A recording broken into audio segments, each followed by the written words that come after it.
أعوذ بالله من الشيطان الرجيم. بسم الله الرحمن الرحيم.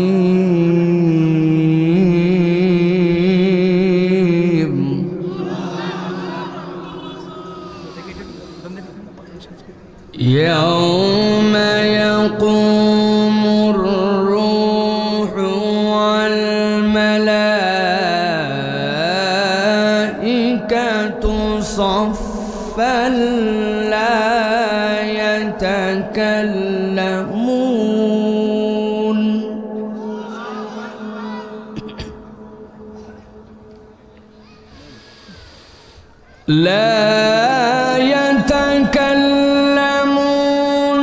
إلا من أذن له الرحمن وقال صوابا.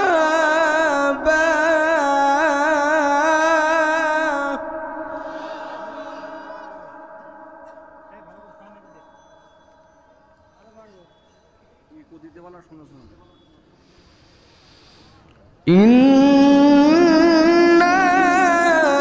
أنذرناكم عذابا قريبا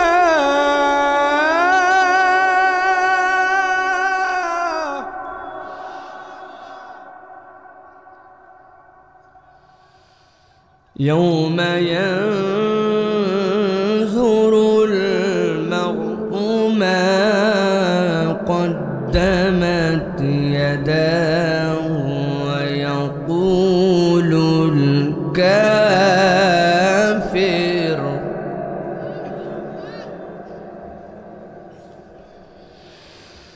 ويقول الكافر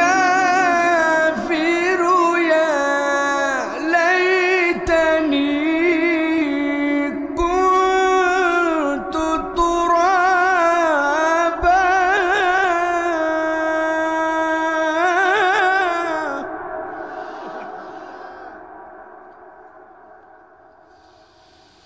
يوم ينظر المرء ما قدمت يداه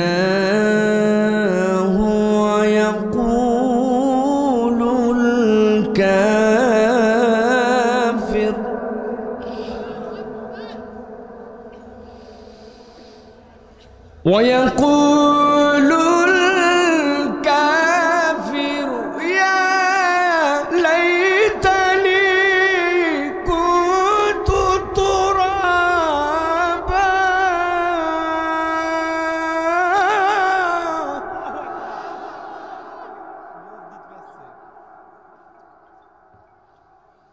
ويقول الكافر يا ليتني كنت ترابا.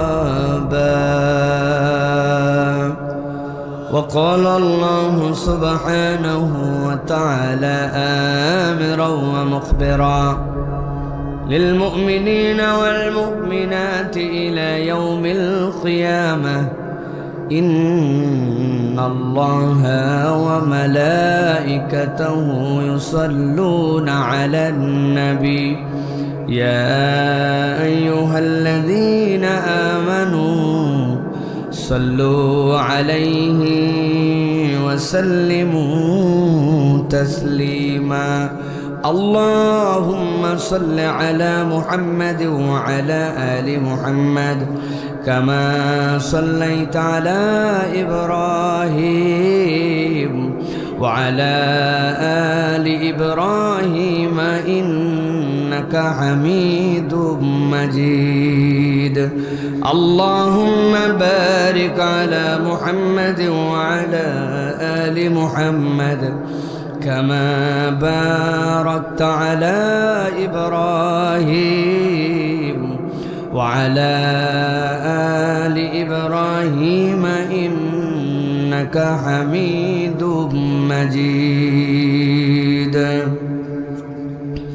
الحمد لله দয়াময় মেহেরবান মাবুদ আল্লাহ রাব্বুল আলামিনের শুকরগুজার হচ্ছি যে আল্লাহ রাব্বুল আলামিন আমাদেরকে আজকের এই মুবারক মজলিস বেনাপোল যশোরের ভবারবের জামে মসজিদ ময়দানে আজকের এই আল্লাহ রাব্বুল আলামিনের কুরআনুল কারীম থেকে কিছু কথা বলা এবং শোনার আয়োজনে আমাদেরকে হাজির হওয়ার তৌফিক দান করেছেন।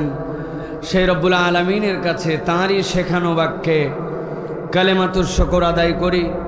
সকলে আনন্দ চিত্তে বুলন্দ আওয়াজে আল্লাহ রাব্বুল আলামিনকে খুশি করার জন্য পড়ছি আলহামদুলিল্লাহ।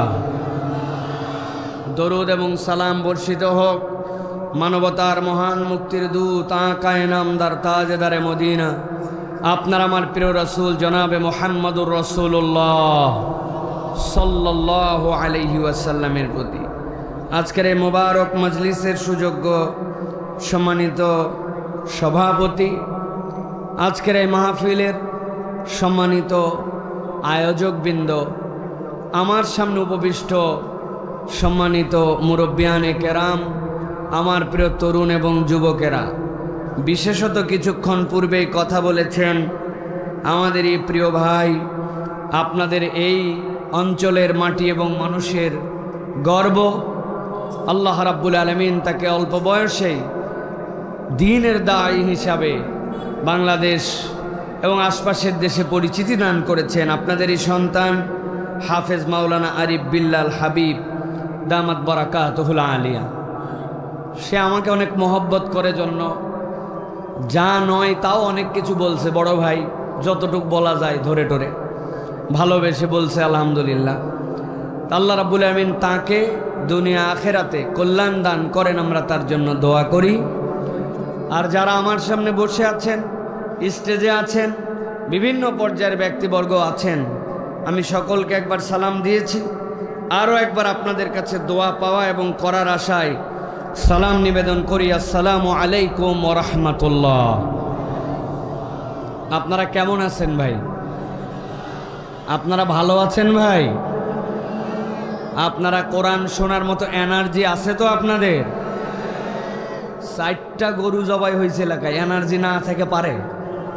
হ্যাঁ, আল্লাহ রাব্বুল আলামিনের কোরআন শোনার জন্য আমরা আসছি। আজকের এই বাগান সাজাতে যে মানুষগুলো নিরলস পরিশ্রম করেছেন, ভালোবাসা উজাড় করে দিয়েছেন, আমরা তাদের জন্য দোয়া করি। সাজালাম বাগান কিন্তু ফুটলো না ফুল, তাহলে কিন্তু ওই বাগানের সৌন্দর্য হয় না, ঠিক কি না? আমাদের হাফিজ ভাই বড় আবেগী মানুষ, মানে সে কোনো সময় কোনো কিছুতে কমতি রাখবে না। হাফিজ ভাই কলিজা বড়, কিন্তু হাফিজ ভাই দাওয়াত দিল, উদ্যোগ নিল, কিন্তু আপনারা যদি না আসতেন এই মজমা কি জমতো ভাই? তাহলে আমরা যারা এখানে আসলাম বসলাম কোরআন শোনার জন্য, আল্লাহ রাব্বুল আলামিন আমাদের সকলকে যেন উত্তম বিনিময় দান করেন, বলেন আল্লাহুম্মা আমিন। তবে সকলের নসিবে কোরআন শোনা হয় না, ঠিক না ভাই? যদিও সবাইকে আল্লাহ রাব্বুল আলামিনের কাছে কোনো একদিন সোজা হওয়া লাগবে। আল্লাহর কাছে সোজা হওয়া লাগবে না? দুনিয়াতে বেকা মানুষ আছে না ভাই? আরে মানুষ দেখতে বেকা না হলে কি হবে? ওর আচার আচরণ আমল আখলাক পুরাটাই বেকা। কেননা জান্নাতি মানুষের তবিয়ত হচ্ছে সোজা, আর কোরআন বিদ্বেষী জাহান্নামী মানুষদের তবিয়ত হচ্ছে বাঁকা, ঠিক না? অতএব কেবল দুনিয়ার বুকে 6 ফিট লম্বার আপনি মনে করছেন সোজা, এই সোজা সোজা নয়। সোজা হওয়ার একটা জায়গা আল্লাহর কাছে আছে। যারা কোরআনকে পছন্দ করবে না, কোরআনের পক্ষে থাকবে না, আল্লাহ তাদেরকে ভয় দেখাইছেন কিয়ামতের দিনে খালি সোজা হওয়াই লাগবে না, ওই দিন তোমার মুখ দিয়ে তোমার অনিচ্ছায় সোজা কথাও বার করা হবে। বেকা কথা বলা লোক আছে না ভাই? আছে না ভাই? উপরে উপরে হেভি ভাব চক্কর নিয়ে ঘুরে বেড়ায়, আপনাকে আমাকে দেখলেই পরামর্শ দিবে নামাজ পড়তে হবে, যে আলোচনা হলো আলোচনা অনুযায়ী জীবন গঠন করতে হবে, আপনাকে আমাকে দ্বীন ইসলাম মানতে হবে, পরকাল মুখে যেতে হবে, হুজুররা যে ওয়াজ করলেন এটা শুনলেই হবে না, আমল করতে হবে। কিন্তু এই বেটার মুখে দাড়ি নাই, টাকনুর নিচে কাপড়, ইসলামের পক্ষে কখনো কথা বলে না। আছে না ভাই? আমরা তো তার পক্ষেই স্লোগান দিই। অমুক ভাইয়ের চরিত্র ফুলের মতো পবিত্র, নামাজ পড়েনি বিগত 40 দিন, ফজরেরটা জামাতে এক ওয়াক্ত। এই কথা বলেন আছে কি না? আল্লাহ বলছেন এই সকল ধানায় পানায় চলবে না। কোরআনের মাহফিলে যারা আসছো সকলের জন্য আল্লাহ রাব্বুল আলামিনের পক্ষ থেকে একটা দ্বীনের বার্তা আমাদেরকে গ্রহণ করে যেতে হবে। কেননা এমন একদিন আসবে যেই দিন আমাদেরকে সোজা হওয়া লাগবে। আপনারা কি আমার সাথে একমত? আল্লাহ রাব্বুল আলামিন কি বলছেন একটু গভীর মনোযোগে খেয়াল করেন। আল্লাহ রাব্বুল আলামিন বলছেন, দুনিয়ার মানুষ ভালো করে আল্লাহর বার্তাটাকে বুঝে নাও। আল্লাহ বলছেন দুনিয়ার এই জীবনই একমাত্র জীবন নয়, একদিন তোমাদেরকে আল্লাহর সামনে দাঁড়াতে হবে, আল্লাহর সামনে হাজিরা দিতে হবে। তুমি তো কে, তোমার সাইজ কি, তোমার অবস্থান কি? কিন্তু আল্লাহ দুনিয়াতে যত কিছু সৃষ্টি করেছেন, এই সৃষ্টির মধ্যে সবচেয়ে বড় সৃষ্টি আল্লাহর জিবরাইল আমিন, আল্লাহর নবী। এত বড় নবী, ওই নবীও জিবরাইল আমিনকে জীবনে মাত্র 2 বার তার স্বআকৃতিতে দেখেছেন। একবার প্রথম ওহির দিনে, আরেকবার যখন মেরাজ যাচ্ছিলেন ওই সময়। আল্লাহ বলছেন আমি আল্লাহ দুনিয়ার মানুষকে বোঝানোর জন্য বলছি, তোমরা তো কি ওই জিবরাইল সহ যত ফেরেশতা সবাইকে আল্লাহর সামনে সোজা হয়ে দাঁড়াতে হবে। আল্লাহ রাব্বুল বলছেন ইয়াউমা ইয়াকুমুর রূহু ওয়াল মালাইকাতু সাফফান লা ইয়াতাকাল্লামুন।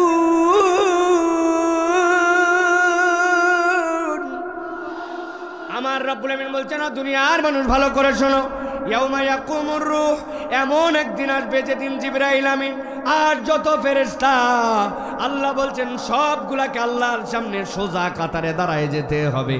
লা ইয়াতাকাল্লামুন, ওই দিন কেউ কথা বলতে পারবে না। আল্লাহ বলছেন তবে কথা বলতে পারবে সে, ইল্লা মান আযিনা লাহুর রহমান, কেবলমাত্র দয়ামান রহমান যাকে অনুমতি দিবেন সেই কেবল কথা বলতে পারবে। অতএব যেই দিন আল্লাহ মুখ বন্ধ করে দিবেন, দয়াবান রহমানের কথা এজাজত প্রাপ্তদের দলে থাকার জন্য আল্লাহর পক্ষে আপনাকে আমাকে কথা বলা লাগবে, ঠিক কি না? আল্লাহ রাব্বুল আলামিন বলছেন আর যাদেরকে কথা বলার ক্ষমতা দেওয়া হবে, কোন কথা তারা বলতে পারবে? আল্লাহ রাব্বুল আলামিন বলছেন ওয়াকালা সাওয়াবা, আল্লাহর কাছে আসার পরে কোনো ধানায় পানায় কথা বলা যাবে না। ওই দিন যা কথা বলবে রহমানের অনুমতি প্রাপ্ত পাওয়ার পরে, রহমানের অনুমতি পাওয়ার পরে তোমাকে ওই দিন সোজা কথা বলা লাগবে। কি কথা? আল্লাহ রাব্বুল আমিন বলবেন ইকরা কিতাবাক, তোমার কিতাবটা পড়ো তো। আসমানের দিকে সবগুলো আমলনামা ছুঁড়ে দেওয়া হবে। নবীজি বলছেন হাতগুলো উপর দিকে উঠে যাবে, যাওয়ার পরে যেই না ওই হাতের মধ্যে আমলনামাগুলো চলে আসবে, আল্লাহ বলবেন ইকরা কিতাবাক কাফা বিনাফসিকা আল-ইয়াওমা আলাইকা হাসিবা। কোনো দালাল লাগবে না, কোনো উকিল লাগবে না, কেননা আজকে তুমি যাকে উকিল বানাবে সেও তো আল্লাহর আদালতে আসামি। রব্বুল আলামিন বলবেন পড়ো।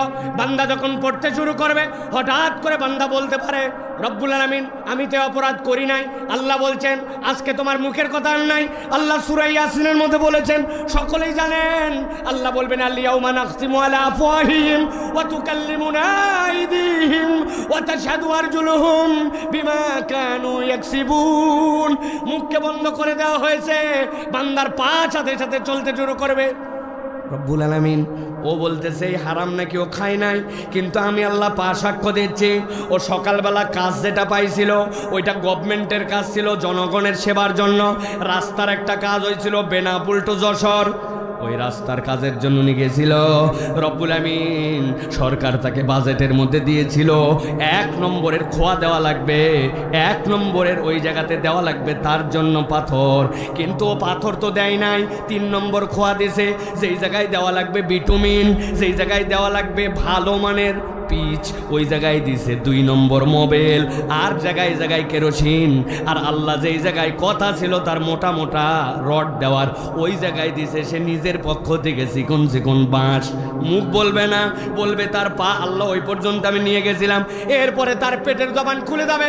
রব্বুল আমিন ওই হারাম খেয়েছিল, সে খাইছিল, দেখছে বাজার থেকে নিয়ে গেছে, আনার, বাজার থেকে নিয়ে গেছে আঙ্গুর, কিন্তু আল্লাহ বলছেন আমি তো দেখছি ভিন্ন। উলাইকা ইয়াকুলুনা ফি বুতুনিহিম নার, সে তো তার পেটের মধ্যে আগুন খাইছিল। বান্দার ওই সময় মুখে কথা বলা লাগবে না, তার পেট, তার বুক, তার মুখ, তার ঠোঁট, তার পা, তার হাত ওই দিন আল্লাহর আদালতে সাক্ষ্য দিবে।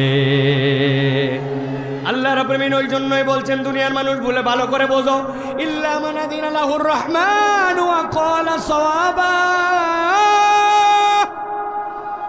এই দুনিয়ার মানুষ আল্লাহর কাছে যখন দাঁড়াবে তখন তোমাকে সোজা কথা বলতে হবে। অতএব আল্লাহর কাছে সোজা হওয়ার আগে আল্লাহ রাব্বুল আমিন দুনিয়াতে বলতেছেন বান্দা তোমার ইবাদত বন্দেগিতে তুমি সোজা হয়ে যাও। এই কোরআনের মাহফিলে আসলাম, কোরআন শোনার জন্য আসলাম। ভালো করে বোঝেন কি আপনাকে কোরআন শিখাবে। কোরআনের মাহফিলে আমরা মাঝে মাঝে স্লোগান দেই, ইসলামের শত্রুরা হুঁশিয়ার সাবধান, বলি না ভাই? এই স্লোগানের সাথে আমি একমত নয়। ইসলাম আপনাকে এখানে কাউকে শত্রু বানানোর জন্য এই জায়গায় আনে নাই। যেখানে শত্রু ওই জায়গায় আপনি শত্রুর স্লোগান দিবেন, কিন্তু এখানে যে যে দলের যে মতের আসুক এখানে সবাই কোরআনের পক্ষের লোক, ঠিক না? আমার আল্লাহ বলছেন ভালো করে বোঝো, ইন্না আনজারনাকুম আযাবান করিবা। এমনি এমনি ডাকা হয় নাই, এমনি এমনি তোমরা এখানে আসো নাই। তোমাদেরকে সামনে এমন একটা আযাব আছে, সেই আযাবের দিবসে আল্লাহ রাব্বুল আমিন তোমার কাছে যেন তুমি কট খেয়ে না যাও, ওই দিনের বাঁচানোর জন্য আজকে তোমাকে শিক্ষা দেওয়ার জন্য ডাকা হয়েছে, ঠিক কি না?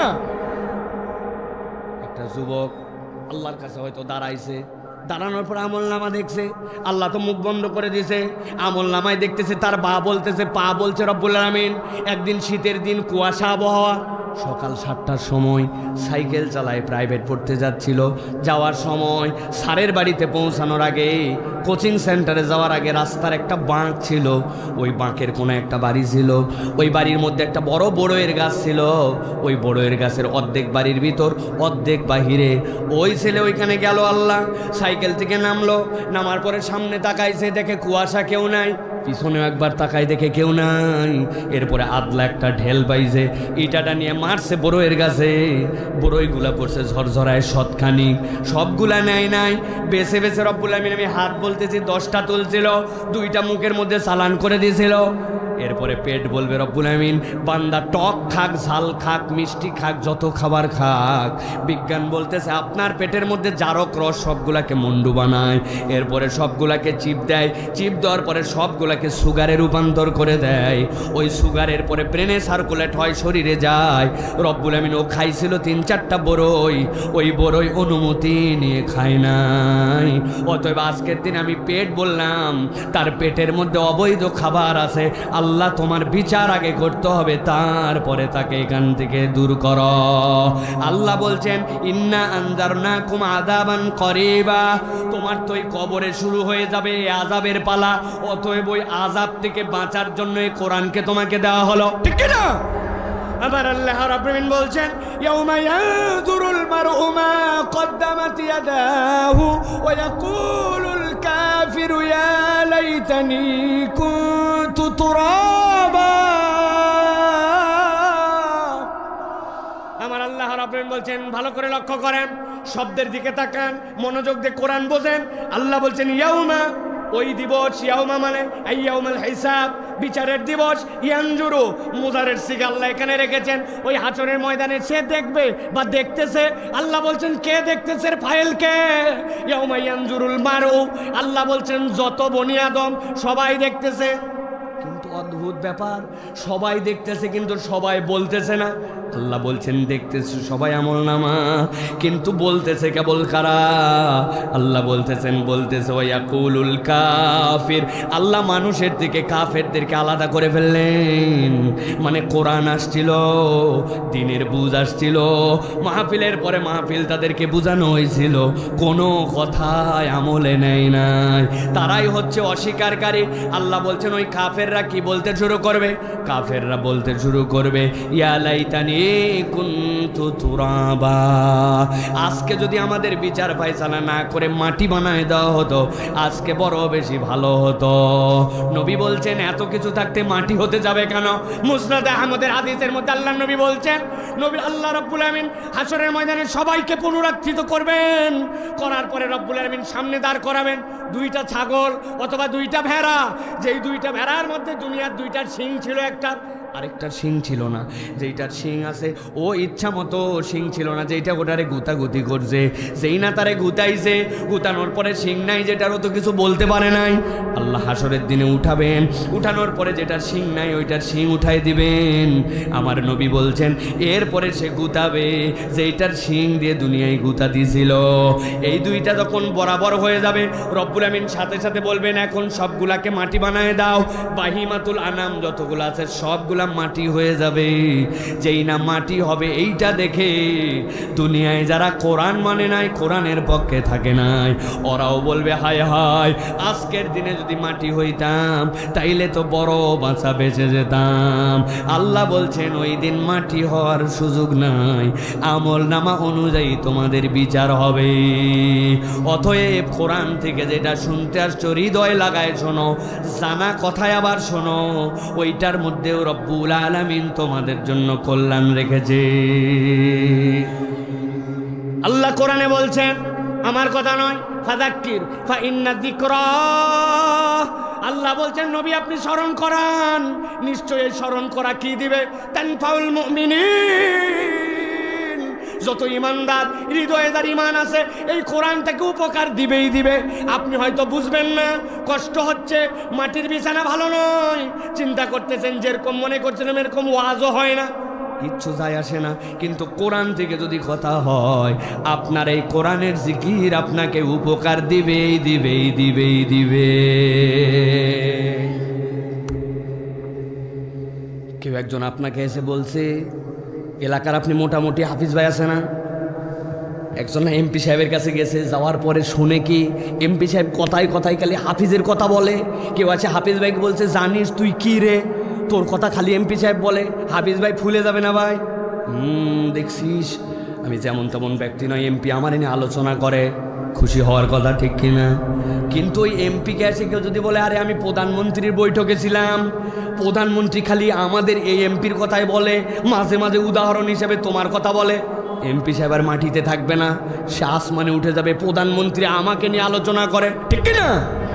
কিন্তু একটু ভালো করে ভেবে দেখেন, এখানে যারা আমরা এসে বসে গেছি অথবা বসার জায়গা পাই নাই, দাঁড়ায় আছি, ধুলার মধ্যে বসে গেছি, আমার নবী বলছেন যারা কোরআনের মাজলিসে আসে আল্লাহ রাব্বুল আলামিন স্বয়ং রাজাধিরাজ, সব মালিকের উপরের মালিক, তিনি তার আশপাশের ফেরেশতা যারা থাকে ওই ফেরেশতাদের কাছে কোরআন শুনতে আসে যারা, তাদের কথা আলোচনা করেন। আপনাকে ঈমান রাখতে হবে আমার আল্লাহ আমাদের নিয়ত বিশুদ্ধ থাকলে এখন আল্লাহর ফেরেশতাদের কাছে আপনার আমার নাম ধরে ধরে আলোচনা করতেছে। কম কথা, এই জন্য বলা হয় এইগুলা মাহফিলে আদবের সাথে বসেন, এইগুলা মাহফিলে মনোযোগের সাথে শুনেন। এই যে বারবার বলি আমরা বুঝি না অনেক সময় যে কি রে এতবার এই কথা বলে কেন, এত আদবের কথা বলে। আপনি প্রধানমন্ত্রীর সাথে দেখা করতেছেন আর আপনি মোবাইলে এদিকে খোঁচাচ্ছেন, হবে এরকম? ময়লা কাপড়টা পরে যাবেন আপনি, আপনার কত প্রস্তুতি থাকবে যে আজকে আমি কার সাথে কথা বলতেছি। দুনিয়ার কোনো মজলিসের আলোচনা হয় না, মাজালিসুজ জিকির, বান্দা যদি নিয়ত করে আসে আমি কোরআনের কথা শুনতে গেছি, আল্লাহ তোমার জন্য সময় ওয়াকফ করছি, আল্লাহ বান্দার কথা তার আশপাশের ফেরেশতাদের কাছে আরশে আজিমে আলোচনা করে। সুবহানাল্লাহ, এটা কম তাকদীরের বিষয় নয় প্রিয় ভাইয়েরা। অতএব আমরা যারা কোরআন শুনতে আসলাম এই আশা বসার লাভ আছে না নাই? কথা বলতে হবে, আছে না নাই? আল্লাহ রাব্বুল আমিন আমাদেরকে যে আশা বসার তৌফিক দান করলেন। আমার অনেক কথা আছে প্রিয় ভাইয়েরা, আরও কিছু পড়ালেখা করছিলাম, তার মধ্যে আরেকটা বিষয় আজকে আলোচনার মধ্যে মনে হয়েছে যে আমাদের মেসেজ দেওয়া দরকার। কিয়ামতের দিবস শুনলেই ভয় লাগে না ভাই? কথা ভয় লাগে না ভাই? কিন্তু কিয়ামতের দিবসে ভয় নাই, কোনো ভয় নেই, এই আশ্বস্ত আল্লাহ করতেছেন। সুবহানাল্লাহ, এই আয়াত এরকম গভীরভাবে পড়ি কিন্তু সবসময় সব আয়াত মনের মধ্যে একরকম ফিলিংস দেয় না। আল্লাহ রাব্বুল আলামিন সূরা আম্বিয়ার মধ্যে বলছেন, ইন্নাল্লাযীনা সাবাকাত লাহুম মিনাল হুসনা উলাইকা আনহা মুবআদুন। আল্লাহ রাব্বুল আলামিন বলছেন, যারা দুনিয়ার বুকে কল্যাণকর কাজ করে তাদের নামটা কল্যাণকামীদের দলে লেখা হয়েছে, আল্লাহ বলছেন হাসরের দিনে যাবতীয় বিপদ আপদ থেকে আল্লাহ রাব্বুল আলামিন তাদেরকে দূরে রাখবেন। সুবহানাল্লাহ, বাড়ির যায় বলেন কেমন দূরে রাখবেন? আল্লাহ বলছেন লা ইয়াসমাউনা হাসিসাহা। আল্লাহ বলছেন তারা একটা টুটা শব্দ শুনবে না, যেখানে হাসরের ময়দানে সব মানুষ হাজির। আল্লাহ বলছেন লা ইয়াসমাউনা হাসিসা। আরে শুনবে না তো শুনবে না, ওরা ফিসফাসও শুনবে না, ওরা জানবেই না। আল্লাহ বলছেন ওয়াহুম ফি মাস্তাহার আনফুসুহুম খালিদুন। আল্লাহ বলছেন তাদের তো টার্গেট হচ্ছে যেখানে যাওয়ার সেই জায়গায় ঢুকায় দেওয়া। ওই মানুষেরা জানবেই না কিসের হাসর কিসের কি। কারা? দুনিয়ার বুক থেকে যারা কল্যাণের দলে অন্তর্ভুক্ত হয়ে গেছে। সুবহানাল্লাহ। তার মানে এই কল্যাণ ওখানে যাই কামাই করা যাবে না, এই কামাই এখান থেকে কামাই করে যেতে হবে, ঠিক না? কিন্তু আমরা তো ধান্দাবাজ। কেইসা ধান্দাবাজ? ধান্দাবাজ হচ্ছে আমরা পরকালের ফাঁকে ফাঁকে দুনিয়া করি না, আমরা দুনিয়ার ফাঁকে ফাঁকে পরকাল করি। কথা বলেন ভাই। ভাই ধান লাগানোর সময় হয়ে গেছে ভাই, এই জোহরের সময় আর মাত্র 3% বাকি আছে। এখন যদি আবার অজু মজু করে যাই ঝামেলা একবারে। ভাই ধান লাগানোর স্যার আমি 12 মাসই ঠিকঠাক মতো নামাজ পড়ি, এই জন্য ওই দিন আর জোহর পড়েনি, আসর পড়েনি, মাগরিবের সময় চলে গেছে। ধান লাগানোর সিজনের পরে আবার নামাজ ধরবে, এই পার্টির লোক আছে না ভাই? একটা মুশকিলে পড়ছে এখন এমন জায়গায়, মাছ ধরা লাগবে। মাছ ধরার সময় এখন নিয়ত করছে, আহা সব সময় টাকনুর নিচে কাপড় রাখি, কিন্তু এখন তো একটা বেকায়দায় পড়ছি, সব সময় আমি কিন্তু এটা করি না, কিন্তু এখন বেকায়দায় পড়ে মালকাজ দিয়ে হাঁটুর উপরে তুলে ফেলছে। এই লোক দুনিয়ার ফাঁকে ফাঁকে পরকাল করে। কিন্তু আল্লাহ বলছেন তোমার টার্গেট এটা হবে না, তোমার টার্গেট হবে পরকালের ফাঁকে ফাঁকে দুনিয়া করা। আর পরকাল আগে ঠিক হবে, দুনিয়া হলেও ভালো না হলেও ভালো, ঠিক কিনা? বলি তো ঠিক, কিন্তু কাজে তো নাই। কি আপনার মতো চেনা লোক বলে বনের সময় কেনা দামে দিলাম, বেচতেছে কি? মধু হালাল, কাপড় হালাল, মসুরের ডাল হালাল, সয়াবিন তেলও হালাল। কিন্তু বলল কি আপনার মতো চেনা লোক বাপ দাদার জন্মেও দেখে নাই, আপনি আমার বোনের কাস্টমার, আসলে 10 নম্বর কাস্টমার। কেনা দামে দিলাম বলে 500 টাকা পকেট মেরে দিল। হালাল মাল সব হালাল, কিন্তু ছোট্ট একটুখানি দুনিয়ার ধান্দাবাজি করতে যায়, সব বরবাদ। কথা বলেন আছে না ভাই? আপনাদের বেনাপোলে হয়তো না, এদিকের লোক তো দুনিয়ার ভালো। প্রিয় ভাইয়েরা, আল্লাহ আমাদেরকে বোঝার তৌফিক দান করুক, বলেন আল্লাহুম্মা আমিন। আপনারা অনেকেই মনে করছেন ওয়াজ শুরু হয়ে গেছে, ওয়াজ শুরু হয়নি এখনো। ভুল বুঝেন না, কেবল একটু আল দিচ্ছে। আল বোঝেন? জমিতে আল না থাকলে পানি বাঁধবে? পানি বাঁধবে না। আপনার জমি আছে 1 বিঘা জমি, এখন আপনি মনে করছেন এটা সেচ দিয়ে আলু লাগাবো, কে একটুখানি ফসল করব। আপনি 90 স্যালাইন দিন দিয়ে একটা দিয়েছেন, কতক্ষণ লাগবে? 1 ঘন্টায় ভাসায় দেওয়ার কথা, যে পানি ওঠে।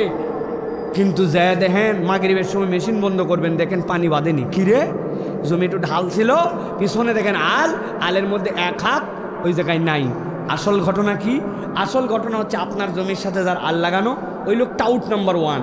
ওই চিন্তা করছে তুই দিবি শেষ, আমি নেব পানির ভাগ, তবে আল কেটে দিলে তো ধরা খাওয়া লাগবে। ওই জন্য কোদাল মাইরে আবার আল জায়গা মতো রেখে দিচ্ছে। অকজায় ধরছে না, আল কাটলি কেন? বলছে বললেই হবে নাকি, ধসে গেছে।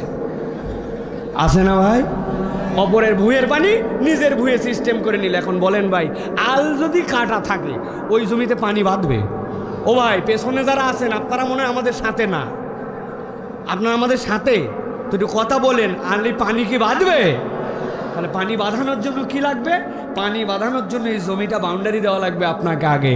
এই জন্য যারা এই কষ্ট করে আসলেন, এই কষ্ট করে আয়োজন করলেন, আমরাও কষ্ট করে বলতে আসলাম, আমাদের নিয়তের আলটা আগে দেওয়া লাগবে যে আমরা কোরআন শোনার জন্য, পরকালমুখী জিন্দেগি গঠন করার জন্য আমরা যে সময় ওয়াক্ফ করলাম, এটার উত্তম জাযা খায়ের, উত্তম প্রতিদান আল্লাহর কাছে পাবো। এই বিশ্বাস নিয়ে বসলে আমাদের ওয়াজ বাড়িতে যাবে, আর না বসলে এ খালি শোনাই হবে, শোনার পরে শোনা, কিন্তু এই ওয়াজ বাড়িতে যায় না, ঠিক না? তাহলে আমরা আসি তো ইনশাআল্লাহ, কোরআন থেকে কিছু কথা হলে শুনতে রাজি আছেন তো ইনশাআল্লাহ? তবে প্রিয় ভাইয়েরা, বরাবরের মতো আপনাদের এখানেও বলে রাখি, আপনাদের যারা মুরব্বী আছেন, যাদের বয়স আপনাদের 40-এর উপরে, আপনাদের জন্য ছুটি, আপনারা বাড়িতে চলে যেতে পারেন, আপনাদের কোনো কষ্ট দেওয়া হবে না। প্রিয় ভাইরা, আমার শ্রোতা হচ্ছে তারা ইয়াং, যারা 40-এর নিচে বয়স যাদের, এদের কোনো যাওয়ার সুযোগ নেই ভাই। আপনার ভালো লাগলেও থাকা লাগবে, ভালো না লাগলেও থাকা লাগবে। রাজি আছেন তো আপনারা? কারা কারা আছেন দেখি 2 হাত তোলেন, শক্ত করে 2 হাত তুলবেন। যে যেখানে দাঁড়ায় আছেন, বসে আছেন, কাজ হয়ে আছেন, চিত হয়ে আছেন, হাত তোলেন, শক্ত করে সোজা করে তোলেন। সোজা সোজা, হাত সোজা হয় নাই, সোজা করেন, পিছন দিকে টানা দেন। বুকের হাড্ডিটা ফুটছে নাকি দেখেন, বুকের হাড্ডি ফুটছে? একটুখানি বেস বাড়াও, ট্রিবল বাড়াবেন, একটু বেস বাড়াও, খালি বেসটা একটু বাড়ায় দাও হালকা। হ্যাঁ, হাত তুলছেন সোজা করে, হয়নি সোজা। এই কি অবস্থা, হাত তোলে বেটা, রাগ করে রাখা, মানে নিচে রাখো, নিচে রাখো, শক্ত করে তোলো, শক্ত করে সব হাত তোলেন, নিচ থেকে সোজা করেন একবার, পেছন দিকে টানা দেন, ডানে বামে নড়াচড়া দেন, দিছেন, পিছনে পিছনে টানা দেন, পিছনে আমার মতো করে। এবার সোজা করেন, সোজা সোজা। এবার আমরা একটা তাকবীর দিতে চাই, পারবেন ইনশাআল্লাহ? যারা তাকবীরটা জীবনে এরকম দেন নাই, আজকে আকাশ বাতাস মুখরিত করে একটা তাকবীর দিতে যারা পারবেন, তারা বলেন আল্লাহুম্মা আমিন। আন্দাজি আল্লাহুম্মা আমিন বলেন না, বুঝে আল্লাহুম্মা আমিন বলেন। যারা আকাশ বাতাস মুখরিত করে, মাইকে হাত দিবেন, আর খবরদার সাউন্ডে হাত দিবেন। হাত নামো, হাত তোলো, হাত তোলো, উপর দিকে তোলো। আমার ভয়েস যেমনই হোক, এটাই ফিক্সড। হাত সোজা করেন, বলেন আল্লাহুম্মা আমিন। যতই পাম্পট্টি দেখ, একদল লোক আছে ভাই, লিল্লাহি তাকবীর, আল্লাহু আকবার, আল্লাহ, মানে বলতেই মন চায়। এই পার্টি আছে না ভাই? এই পার্টি না, হিম্মতওয়ালা পার্টি, যারা হাত তোলেন সোজা করে, বলেন আল্লাহুম্মা আমিন। হাতটা বুক বরাবর নেন, এই বরাবর নিছেন। এটা আমাদের এনার্জি, আমার মাহফিলের এটার নাম এনার্জি। কি নাম? এনার্জি। আমি যেই না বলবো লিল্লাহি তাকবীর, উপর দিকে হাত দুটা ছুড়ে দিয়ে বলতে হবে আল্লাহু আকবার। পারবেন না ইনশাআল্লাহ? এদিকে চালানো যাবে না, উপর দিকে। এদিকে চালানো তো বিপদ, উপর দিকে মারতে হবে। রেডি তো সব? দেখে এবার একটা হিম্মত করে তাকবীর দেন, লিল্লাহি তাকবীর, লিল্লাহি তাকবীর। আল কোরআনের আলো, আল হাদিসের আলো, তোমার নেতা আমার নেতা,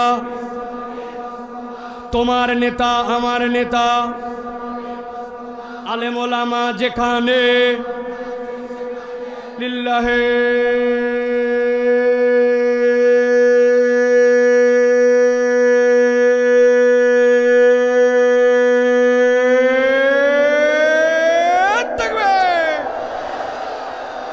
আলহামদুলিল্লাহ। হাত নামান, আলহামদুলিল্লাহ বলেন। শয়তান আছে বর্ডার পার, ওদের দেশে এখন, ঠিক কিনা? এই দেশে থাকার আপাতত কোনো সুযোগ নাই। আল্লাহু আকবারের স্লোগান কোনো দলীয় স্লোগান নয়, কোনো পার্টির স্লোগান নয়, কোনো রাজনৈতিক স্লোগান নয়, কোনো গোষ্ঠীর স্লোগান নয়। আল্লাহু আকবারের স্লোগান ইমানদারের স্লোগান। ইমানদারের হৃদয়ে যতদিন পর্যন্ত ইমান থাকবে, এই বাংলার আকাশে আল্লাহু আকবারের স্লোগান চলতেই থাকবে, চলতেই থাকবে, চলতেই থাকবে।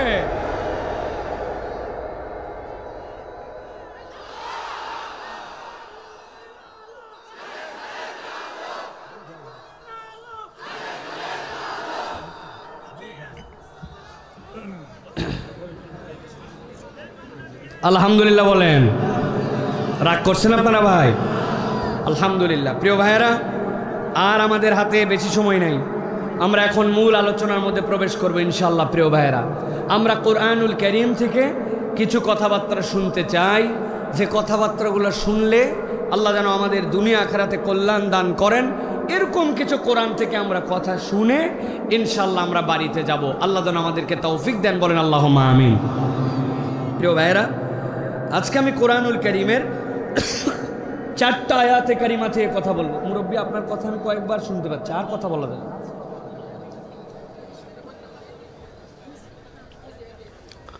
কোরআনুল কারীমের 4টা আয়াতে কারিমা থেকে আমরা আল্লাহ রাব্বুল আলামিনের কোরআনের মধ্যে অঙ্কিত 4টা দৃশ্য এবং এই 4 দৃশ্য থেকে আমাদের জন্য আল্লাহ রাব্বুল আলামিনের দেওয়া পাথেয় এইটা নিয়ে আমরা বাড়ি চলে যাব। বলেন আল্লাহুম্মা আমিন। এখানে 50 কিলোমিটার দূর থেকে মানুষ আসছে, 40 কিলোমিটার দূর থেকে মানুষ আসছে। সুতরাং এখানে রাত গভীর পর্যন্ত কথা বলে এই মানুষরা যাবে কিভাবে, হাজার হাজার মানুষ, সেদিকেও আমাদের বিবেচনায় রাখতে হবে। এই জন্য আমরা মূল কথার মধ্যে প্রবেশ করব। আল্লাহ যেন আমাদেরকে যা শুনব এর আলোকে আমাদের জীবনে আজকে গ্রহণ করে নিয়ে যাওয়ার মতো তৌফিক দান করেন। একটা মুখ বন্ধ রাখবেন না, আসতে বলেন আর জোরে বলেন, বলেন আল্লাহুম্মা আমিন। যা আপনারা আসছেন এর 5 গুণ মহিলা আসছে। 9টা প্রজেক্টর দেওয়া হয়েছে। এই 9 প্রজেক্টরে মিনিমাম 20,000 মহিলা আমাদের কথা শুনতেছে। কিন্তু মা বোনদেরকে বলবো, আপনারা এটা পুনর্মিলনী বানায়েন না। আসার পরে দেখা হয়েছে, বুবু আজকে 5 বছর পর দেখা, তোর বেটির বিয়ে হয়ে গেছে, কোন জায়গায় বিয়ে দিলি, হাই রে গল্প। হুজুরের দিকে ওয়াজ করে ফাটাই ফেলতেছে, উনি ওদিকে গল্প দিয়ে ফাটাই ফেলতেছে। আছে না ভাই? আরেকটা কোলের মধ্যে নিয়ে আসে ক্যাঁ ক্যাঁ ক্যাঁ ক্যাঁ। সকলের ওয়াজ এই রেডিও সেন্টারের জ্বালায় শোনা অস্থির। আছে না ভাই? এই জন্য মা বোনদেরকে বলবো, মেহেরবানি করে কোনো কথা বলবেন না, অ্যাটেনশন দিয়ে মনোযোগ দিয়ে আপনারা কথা শোনেন। আল্লাহ যেন আমাদের সকলকে যে কথা শুনলে বললে আমাদের দুনিয়া আখিরাতে কল্যাণ হয়, এরকম কথা বলার শোনার মতো আল্লাহ তৌফিক দেন। সকলে আবার বলেন, মা বোনরা সহ আল্লাহুম্মা আমিন। চলেন তাহলে আমরা বিতাড়িত শয়তান থেকে আশ্রয় প্রার্থনা করে আমরা সকলে একযোগে কোরআনুল কারীমের মধ্যে প্রবেশ করি। সকলেই আমার সাথে সমস্বরে একসাথে পড়েন, আউযু বিল্লাহি মিনাশ শাইতানির রাজীম, বিসমিল্লাহির রাহমানির রাহিম। ইয়াউমা তারাল মুমিনিনা ওয়াল মুমিনাতি ইয়াসআ নূরুহুম বাইনা আইদিহিম ওয়া বিআইমানিহিম বুশরাকুমুল ইয়াউমা জান্নাত। আল্লাহ রাব্বুল আলামিন নবীজি সাল্লাল্লাহু আলাইহি সাল্লামকে বলছেন, ও আমার হাবিব, আপনি যখন দ্বীনের দাওয়াত নিয়ে, ঈমানের দাওয়াত নিয়ে যখন মক্কায় গেলেন, মক্কায় যারা ঈমান গ্রহণ করলেন, ওই মুমিন পুরুষ আর মুমিন নারীদের প্রতি কি অত্যাচার করা হয়েছিল, তাদেরকে কেমনে কষ্ট দেওয়া হয়েছিল সবাই আমরা কম বেশি জানি। খাব্বাব রাদিয়াল্লাহু তাআলার ইতিহাস নতুন করে বলতে হবে না, খুবাইবের ইতিহাস নতুন করে বলতে হবে না। মক্কার সেই ধনাঢ্য মহিলা, যেই মহিলা প্রথম ফ্যামিলি নিয়ে ঈমান গ্রহণ করলেন, হযরতে সুমাইয়ার কথা আমরা কম বেশি সকলেই জানি। আবু জেহেলের মতো লোক সুমাইয়াকে ডাক দিয়ে বলল, শুনলাম তুমি ঈমান আনছো। বলে, আমি কেন? আমি, আমার ছেলে, আমার স্বামী, ফুল পরিবার প্রথম ঈমান আনছে আমরা। বললো, এত বড় দুঃসাহস তোমাকে কে দিল? আবু জেহেলের মুখের মধ্যে এমন কথা বলছে, ওই সময় একটা পুরুষ মানুষের ওই কথা বলা ঝামেলা ছিল। তোর বাপের খাই ঈমান আনি নাই, আমার টাকা ঈমান আনছি, তোর কাছে জবাবদিহি করা লাগবে কেন? আল্লাহু আকবার। সহ্য করতে পারে নাই। হাতের মধ্যে বর্ষা ছিল, বর্ষা নিক্ষেপ করে দিল। হযরত সুমাইয়ার লজ্জাস্থান ভেদ করে চলে গেল। সুমাইয়া শহীদ হয়ে গেলেন। হযরতে বেলালের মতো মানুষকে পাষণ্ডরা মক্কার জমিনে পাগলা উটের পেছনে বেঁধে দিয়ে কষ্ট দিতে শুরু করলো। নবী এইগুলা কষ্ট দেখতেন, কিন্তু নবীজির মন নরম, সহ্য করতে পারতেন না। খানায় খাবার চত্বরে কম আসতেন। আল্লাহ রাব্বুল আমিন ওই নবীকে বলছেন, নবী আপনার উম্মতের জন্য কিয়ামত পর্যন্ত উম্মতকে জানাই দিয়ে রাখেন। আমি একটা চিত্রের কথা এখন আপনাকে জানাচ্ছি, গভীর মনোযোগে বোঝেন। আল্লাহ বলছেন, ইয়াউমা তারাল মুমিনিনা ওয়াল মুমিনাতি ইয়াসআ নূরুহুম বাইনা আইদিহিম ওয়া বিআইমানিহিম বুশরাকুমুল ইয়াউমা জান্নাত।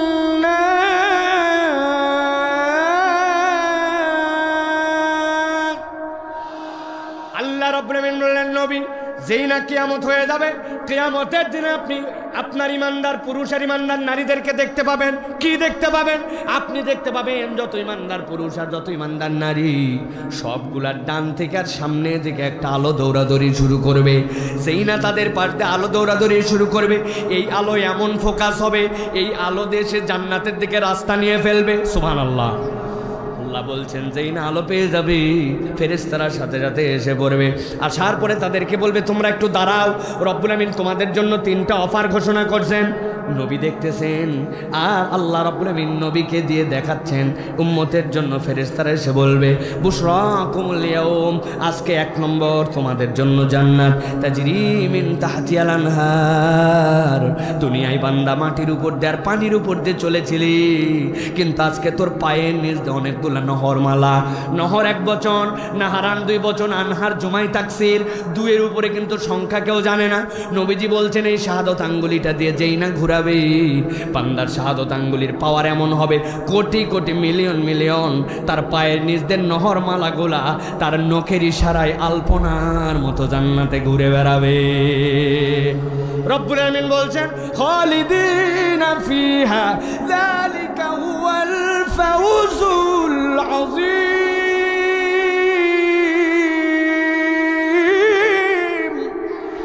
আমার রব্বুল আমিন বলছেন যেই নয় বান্দাদেরকে বলা হবে তোমাদের জন্য জান্নাত, ওই জান্নাতের পায়ের নিচ দিয়ে নহরমালা, ওই জান্নাতে ঢুকলে আর বের করা হবে না।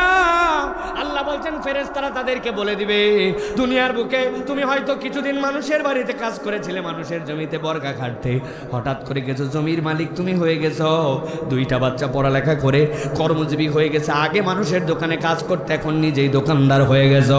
কোনো না কোনোভাবে ভাগ্যের পরিবর্তন হয়েছে, তুমি মনে করছো তুমি সফল, উমুকে বলছে উমুকে সফল। আল্লাহ বলছেন দুনিয়ার এইগুলো একটাও সফলতা বিফলতা নয়। নবী আপনি ওই দিন যাদেরকে দেখতে পাবেন ঈমান আছে, ডান থেকে সামনে থেকে আলো আছে, জান্নাতের ঘোষণা পাইল, জান্নাতে ঢুকলে তার পায়ের নিচ দিয়ে নহর, ওই জান্নাত থেকে আর বের করা হবে না। আল্লাহ বলছেন এইগুলা নিয়ামত যারা পেয়ে যাবে, আমি আল্লাহ বললাম যালিকা হুয়াল ফাউজুল আযীম, এটাই হচ্ছে ওই বান্দাদের জন্য, ইমানদারদের জন্য চূড়ান্ত সফলতা। সুবহানাল্লাহ। 1 নম্বর আয়াত শেষ, 4টা আয়াত বলবো বলেছে। আমার ডানে যারা কষ্ট করে দাঁড়ায় আছো ভালো করে খেয়াল করেন ভাই। 1 নম্বর আয়াত দৃশ্যটা মাথার মধ্যে ঢুকায় রাখেন। 4টা দৃশ্য বলবো, ওই 4টা দৃশ্যর আর আল্লাহ রব্বুল আমিন একের পর এক আস্তে আস্তে করে আল্লাহ কথা আগায় নিচ্ছেন। আল্লাহ বলছেন এবার নবী আপনি যেই ময়দানে ইমানদারদের মধ্যে আলো দেখতে পাইলেন, ইমানদারদের ডান বাম দিয়ে আলো দৌড়াদৌড়ি করে জান্নাতের ঘোষণা পেয়ে গেল, ওই ময়দানে এবার আপনি দ্বিতীয় দৃশ্য দেখতে পাবেন। কি দৃশ্য? আল্লাহ কোরআনে বলছেন ইয়াউমা ইয়াকুলুল মুনাফিকুনা ওয়াল মুনাফিকাতু লিল্লাযীনা আমানু উনজুরুনা নাকতাবিস মিন নূরিকুম। আল্লাহ রাব্বুল বলছেন ওই ময়দানে, সেই ময়দানের মধ্যে ইমানদার আলো পাইল, আল্লাহ বলছেন ওই ময়দানে নবী এবার দেখতে পাবেন 2টা দল, ইয়াউমা ইয়াকুলুল মুনাফিকুনা ওয়াল মুনাফিকাত। আল্লাহ বলছেন যাবতীয় মুনাফিক আর মুনাফিক নারী সবগুলোই ময়দানে এসে হাজির। কেন হাজির? আল্লাহ বলছেন আসার পরে বলতেছে যে ইমানদাররা আলো পাইছে তাদেরকে বলতেছে উনজুরুনা, ও ইমানদার একটু দাঁড়াও। ইমানদারা পিছনে তাকাবে, কারা আমাদেরকে দাঁড়াতে বলে, এই কি জন্য দাঁড়াতে বলছো তোমরা? বলতেছে এমনি এমনি দাঁড়াতে বলি নাই, নাকতাবিস মিন নূরিকুম, আজকে তোমাদের আলো আর আলো, কিন্তু আমাদের কাছে কোনো আলো নাই। তোমাদের যে আলো আছে ওই আলো থেকে আমরা অল্প একটু আলো নিতে চাই। এখন আমাদের এখানে 2টা পয়েন্ট মনে রাখতে হবে। একটা পয়েন্ট হচ্ছে আল্লাহ রাব্বুল আমিন বললেন ইয়াউমা ইয়াকুলুল মুনাফিকুনা ওয়াল মুনাফিকাত, মুনাফিক পুরুষ আর মুনাফিক নারী যারা, তারা ইমানদারকে ইমানদারদেরকে থামাবে। মুনাফিক পুরুষ আর মুনাফিক নারী কাকে বলে? মুনাফিকদেরকে চিনি আমরা। আমি আপনাদের কাছে সহজে বুঝাই দেই, আজকের আলোচনা যেন সারা জীবন মনে থাকে। আরবিতে নাফাকুন, নুন ফা কফ, নফক থেকে মুনাফিক। নফক মানে কি? নফক মানে হচ্ছে টানেল। টানেল মানে কি? টানেল মানে এমন একটা রাস্তা যেটা ঢোকার একটা মুখ আছে, বাহির হওয়ার একটা মুখ আছে, 2টা মুখ। সাম্প্রতিক কক্সবাজারে একটা টানেল উদ্বোধন হয়েছে কর্ণফুলী নদীর নিচ দিয়ে, শুনছেন আপনারা? আরবে যখন যান পাহাড়ের নিচ দিয়ে টানেল আছে, ওই টানেলটাকে বলা হয় নফক। আল্লাহ রাব্বুল আলামিন মুনাফিক বলতেছেন তাদেরকে, যাদের দুই মুখ একটা অন্তর, ওই অন্তরে ইসলামের জায়গা নাই, ওই অন্তরে ইসলাম ভালো লাগে না, আল্লাহ আল্লাহ রসুল আল্লাহর পক্ষের লোকদেরকে তাদের ভালো লাগে না। কিন্তু উপরে উপরে তালে গলে ইমানদারদের সাথে মিলেমিশে চলা লাগে, ভিতরে একরকম উপরে আরেক রকম, একেই বলে মুনাফিক। এরকম মুনাফিক আছে না ভাই? সারা দেশে নয়, কিয়ামত পর্যন্ত এরকম মুনাফিক থাকবে। মাহফিল আয়োজন করার কথা অনেক জায়গায় আমি শুনি, তো মাহফিল আয়োজনের ডেট হয়ে গেছে, দৌড়ায় গেছেন ভাই আমাদের মাহফিলের তারিখ এই তারিখ, তাই নাকি 500 টাকা নগদে দিয়ে দিয়েছে। আপনি চিন্তা করছেন এত ভালো লোক 500 টাকা বলতে আগে দিয়ে দিল রে। ওদিকে আপনি বেরোয় আসছেন, বের হওয়ার সাথে সাথে উনি খোঁজ খবর লাগাইছে কারা আয়োজন করতেছে, দেখতো কে বক্তারে কারে ঠেকানো যায়, অমুক বক্তা অমুক দলের নাম দিয়ে আনা যাবে না। ওইদিকে বলে মাহফিল করো, আর এইদিকে তালিকা ধরায় দেয় উমুককে আনা যাবে তুমুককে আনা যাবে না, তুমুকের মাহফিল করা যাবে তুমুককে ঠেকানো লাগবে। এইদিকে দেয় তাল, ওইদিকে দেয় বাধা। এরাই হচ্ছে টাটকা মুনাফিক। আছে কিনা? আল্লাহ রাব্বুল বলছেন ইয়াউমা ইয়াকুলুল মুনাফিকুনা ওয়াল মুনাফিকাতু লিল্লাযীনা আমানু যুরুনা।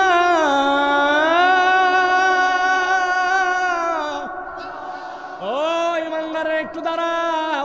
ইমানদার বলবে কেন দাঁড়াবো, কেন দাঁড়াবো? এখন আমার আল্লাহ আমাকে আলো দিয়েছেন, আমি এখন জান্নাতের দিকে রাস্তা ধরছি। যার আলো একবারে কম, তার বৃদ্ধাঙ্গুলির মাথাতে একটু আলো বেরোও, আবার বন্ধ হয়। নবী বলছেন মুসনাদ আহমদের হাদিসের মধ্যে, ওই আলোটার পাওয়ার এমন হবে, ওই বৃদ্ধাঙ্গুলির আলোর মাথা দিয়ে ওই ব্যক্তি তার জান্নাতের দিকে রাস্তা ধরবে। আর মুনাফিক বলে দাঁড়াও, একটু দাঁড়াও। কেন? নাক্তাবিস মিন নূরিকুম, তোমাদের আলো থেকে আমরা অল্প একটুখানি আলো নেব। কতটুকু আলো? কথা বলেন। অল্প একটু আলো। অল্প একটু আলো ইক্তেবাজ কাকে বলে? মুফাসসিররা ব্যাখ্যা করছেন ইক্তেবাজ হচ্ছে এমন আলো যেই আলো থেকে আলো নিলে আলো কমে না। কি সেইটা? মোমবাতি একজন ধরাইছে, আরেকজনের ম্যাচ নাই, মোমবাতি যদি ধরাতে যায় মোমের থেকে আগের মোমবাতির কি আলো কমে যায়?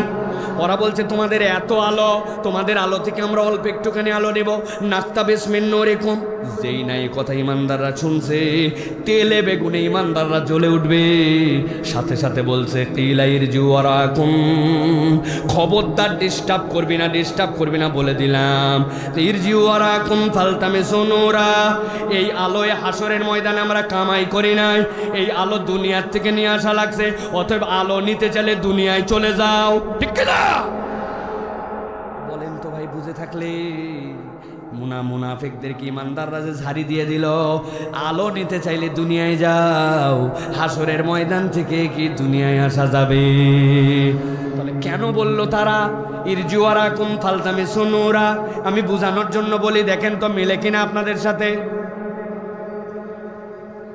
এই যে মোবাইলের মধ্যে আমি আলো জ্বলাইছি, দেখতে পাইছেন আপনারা? কথা বলতে হবে ভাই। ওই যে পিছনে আমি চেহারা দেখতে পাচ্ছি না, হাত দেখতে পাইছেন ভাই? হ্যাঁ, এই যে আলো যেটা জ্বললো, বলেন তো ভাই এই আলোটা কোথার থেকে জ্বললো? মোবাইল থেকে, তাই তো? স্বাভাবিক, ঠিক উত্তর দিয়েছেন। কিন্তু একটু ভেবে ভেবে দেখেন এই আলো কোথার থেকে জ্বললো, একটু যদি কল্পনা করি তাহলে ভিন্ন রকম ফিলিংস হবে।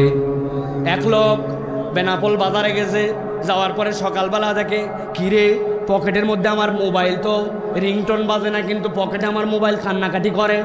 আপনাদের এলাকায় মোবাইল কান্নাকাটি করে? হ্যাঁ করে। কিরে কত করে কেন? বাইর করে দেখছে কি এটা রিংটোন না, কত করে কেন? টাকায় দেখে 10%-এর নিচে চার্জ। ঠিক না ভাই? 10%-এর নিচে চার্জ নেমে গেলে মোবাইল কোঁত করে, কান্নাকাটি করে। এখন উনি চিন্তা করছে, হায় হায়, গত রাত্রে তো আমি সারা রাত চার্জ দিয়ে রাখছিলাম, তাহলে হলো কি? খানিকক্ষণ পরে মনে হয়েছে, আরে প্লাগের মধ্যে যেটা ঢুকাইছিলাম সকেট, ওই সকেটের পাশে একটা সুইচ ছিল, ঢুকাইছি সবই কিন্তু সুইচ অন করতে মনে নাই। এখন সুইচ যদি অন না করে সারা রাত মোবাইলকে চার্জ হবে ভাই? তার মানে কি বোঝা গেল? এই জায়গায় একটা ডাটা কেবল, এই জায়গায় একটা অ্যাডাপ্টার, এরপরে লাগাইছে প্লাগের মধ্যে, সুইচ অন করছে, যদিও মোবাইলটা আলো জ্বলছে কিন্তু ওই বিদ্যুতের কারেন্টটা এই 5000 মিলি অ্যাম্পিয়ারের ব্যাটারির মধ্যে এসে জড়ো হয়েছে। এইটার ক্যাপাসিটি শেষ, এইটার আলো জ্বলানোর ক্ষমতাও শেষ। ঠিক না? আল্লাহ বলতেছেন ইমানদাররা বলবে ইরজিউ ওয়ারাকুম ফালতামিসু নূরা, এই আলো এখানকার নয়, এই আলো দুনিয়ার থেকে আনা লাগছে। অতএব মুনাফিকের দল আমাদেরকে ডিস্টার্ব করবি না, যা দুনিয়ায় চলে যা, দুনিয়ার থেকে আলো নিয়ে আয়। বুঝে থাকলে বলেন তো এক জোরে সামর্থ্য নয়, দুনিয়ায় কি ফেরত আসা যাবে? আসা যাবে? আল্লাহ বলছেন দুইটা চিত্র শেষ। চারটা আয়াত বলবো বলেছি, দুইটা আয়াত শেষ। একটাতে ইমানদারদের আলো আর একটাতে মুনাফিকদের আলো নাই।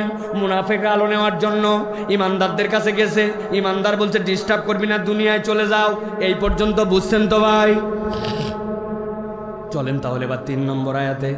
মুনাফিকরা তো জানে এখানে আলো নাই, আলো পাওয়ার কোনো সুযোগ নাই, কিন্তু এত সস্তায় তো ছেড়ে দিলে হবে না, কেননা দুনিয়ায় তো যাওয়ার কোনো উপায় নাই। ইমানদারদের যে আলো, নবীজি সাল্লাল্লাহু আলাইহি ওয়াসাল্লাম বলছেন এক প্রান্ত থেকে অতিক্রম করে আরেক প্রান্ত পার করে ফেলবে আল্লাহ। এক এক ইমানদারের আমলের কারণে তার এমন আলোর ফোকাস দান করবেন, সুবহানাল্লাহ। ওরা বলতেছে ভাই একটু আলো দে ভাই, বললেই হবে নাকি? দুনিয়ায় যাওয়া যাবে না আমরা জানি, কিন্তু রব্বুল আলামিন বলতেছেন দুনিয়ার বুকে রব্বুল আলামিন ইমানদার আর মুনাফিক, আমল করে আর আমল করে না, ভালো মানুষ আর খারাপ মানুষ, আল্লাহকে মানে আর আল্লাহকে মানে না, কোনো মানুষের মধ্যে মৌলিক নিয়ামত দিতে পার্থক্য করেন না। কথাটা বোঝেন নাই? আপনাদের এলাকায় এরকম লোক আছে না, কঠিন শীত, যেই শীতে কেউ উঠতে পারে না, ওরকম সময় উনি ফজরের নামাজ মিস করে না, উনি মসজিদে যাই এই ফজরের নামাজ পড়ে, এরকম মুসল্লি আছে না ভাই? ও ভাই একটু কথা বলেন, আছে না? আবার এরকম ভিআইপি মুসল্লি আছে কিনা, জুম্মার দিন 1:45টার সময় বাড়ির থেকে বের হয়, এরপরে 1:15টার সময় মসজিদের সামনে যায়, এরপরে মোবাইল ঠেলে এদিক ওদিক এদিক ওদিক, যেই না শোনে মসজিদ থেকে আরবি খুতবাও শেষ, এরপরে কাদকামাতি সালাত, তখন মোবাইল ঢুকায় বাইর করে টুপি, মাথার মধ্যে দিয়ে ঝাড়া দৌড়, এক দৌড়ে মসজিদের ভিতরে এক জুতা, বারান্দায় আর এক জুতা। এরকম ভিআইপি মুসল্লি আছে ভাই, এরকম ভিআইপি মুসল্লি, সেও মনে করেন 1 বিঘা একটা জমি লাগাইছে, আর একজন পাঞ্জেগানা মুসল্লি, সেও 1 বিঘা একটা ভূমি লাগাইছে। সেই ব্যক্তি 5 ওয়াক্ত নামাজ পড়ে, ওর ভূঁয়ে হয়েছে ইরি ধান বিঘা প্রতি 15 মন, আর যেটা বেনামাজি ওর হয়েছে 2 মন। তাই কুশল লাগাইছে, যেটা নামাজি ওর কুশার হয়েছে মিষ্টি, আর বেনামাজি ওর কুশার হয়েছে তিতা। এরকম হয় নাকি? আমার আল্লাহ রাব্বুল বলছেন দুনিয়াতে এরকম কোনো কিছু আলাদা করে দেই নাই, কিন্তু যেই না 2 নম্বর চিত্র শেষ হয়ে যাবে, এখন মুনাফিকরা খালি ইমানদারদেরকে ডিস্টার্ব করে, দে ভাই একটু আলো দে ভাই, দে ভাই আলো দে ভাই। আল্লাহ বলছেন ফেরেশতা চলে যাও, 3 নম্বর চিত্র নবী আপনি দেখতে পাবেন। কি দেখতে পাবেন? আল্লাহ বলছেন নবী আপনি ওই হাসরের ময়দানে বসে দেখবেন ফাদুরিবা বাইনাহুম বিসুরিল লাহু বাব বাতিনুহু ফিহির রাহমা ওয়া যাহিরুহু মিন কিবালিল আযাব। আল্লাহ রাব্বুল আলামিন ফেরেশতা পাঠিয়ে দিবেন। ফেরেশতা যাওয়ার পরে আল্লাহ বলছেন ওই মুনাফিক আর ওই ইমানদারদের মধ্যে দিয়ে একটা পর্দা পড়ে যাবে, ফাদুরিবা বাইনাহুম বিসুরিল লাহু বাব, তার একটা দরজা থাকবে, কিন্তু পর্দাটা 3টা গুণে গুণান্বিত হবে। এপার থেকে ওপার দেখা যায়, এপার থেকে ওপার শোনা যায়, ভিতর থেকে ইমানদার, ইমানদাররা আরামে আর আরাম, আর ছোট্ট একটা পর্দা কেবল পড়ে গেছে। কিন্তু ওই মুনাফিকের দল তারা ইমানদারদের কাছে আলো নেওয়ার জন্য ডিস্টার্ব করছিল। আল্লাহ বলছেন যাহিরু মিন কিবালিহিল আযাব, ওই পর্দার বাহিরে তাদের জন্য কষ্ট আর কষ্ট। 3 নম্বর চিত্র ভালো করে মনে রাখেন, ইমানদারদের আলো, মুনাফিকদের আলো নাই, আলোর জন্য ডিস্টার্ব করে। আল্লাহ বলছেন সাথে সাথে পর্দা পড়ে গেল, পর্দার ভিতর দিকে ইমানদাররা আরামে আরাম, আর মুনাফিকরা বাহির দিকে দাঁড়ায় কষ্ট আর কষ্ট। ছোট্ট একটা বার্তা আছে এর মধ্যে, যারা তালেবে ইলম আছেন তাদের জন্য বলছি, যারা পড়ালেখা করছেন এই আয়াতে কারিমা যে পড়ে দেখবেন, সূরা হাদীদ থেকে বলছি 57 নম্বর সূরা, সেখান থেকে যে দেখবেন আল্লাহ রাব্বুল আমিন বলছেন ফাদুরিবা বাইনাহুম বিসুরিল লাহু বাব, পর্দা একটা পড়লো, তার একটা দরজা আছে। তাফসীর পড়ে দেখবেন দরজা বলার কারণ কি? দরজা বলার কারণ 2টা। একটা হচ্ছে দরজার সিটকানি, দরজার হুরকা, দরজার তালার চাবি। আল্লাহ বলছেন বাতিনুহু, ভিতর দিকে ইমানদাররা, ইমানদারদেরকে আল্লাহ রাব্বুল আমিন ভিতর দিকে দিয়েছেন, চাইলে ইমানদাররা খুলে দিতে পারে। এইটা একটা তাদের জন্য মানব মানসিক কষ্ট। কেননা দুনিয়াতে মুনাফিকরা ইসলামের যত না ক্ষতি করছে তার ক্ষতির অধিকাংশই করছে তারা মুসলমানদেরকে মানসিক কষ্ট দিয়া। নবীজি বদরে যাচ্ছেন, 1000 লোক দেখলেন আমার সাথে, হঠাৎ করে দেখলেন 700 জনের মতো নাই। বদরে ইসলামের বিজয় হয়েছে, কিন্তু আল্লাহর নবী বুখারীর হাদিসের মধ্যে আসছে বদরে এমন কাঁদা কাঁদছেন শেষ পর্যন্ত আবু বকর রাদিয়াল্লাহু তাআলা এসে বলছেন, ইয়া রাসূলুল্লাহ, হইছে তো হইছে, অনেক হয়েছে, নিশ্চয় আল্লাহ আপনাকে কখনো দুশ্চিন্তাগ্রস্ত করবেন না। নবীর দাড়ি মোবারক ভিজে, মাটি মোবারক পর্যন্ত নবীর পানি দিয়ে ভিজে গেছে। ইসলামের বিজয় ত্বরান্বিত করতে পারে নাই, কিন্তু মুনাফিকরা আল্লাহর নবীকে আর ঈমানদারদেরকে মানসিক কষ্ট দিছে। ঠিক কি না?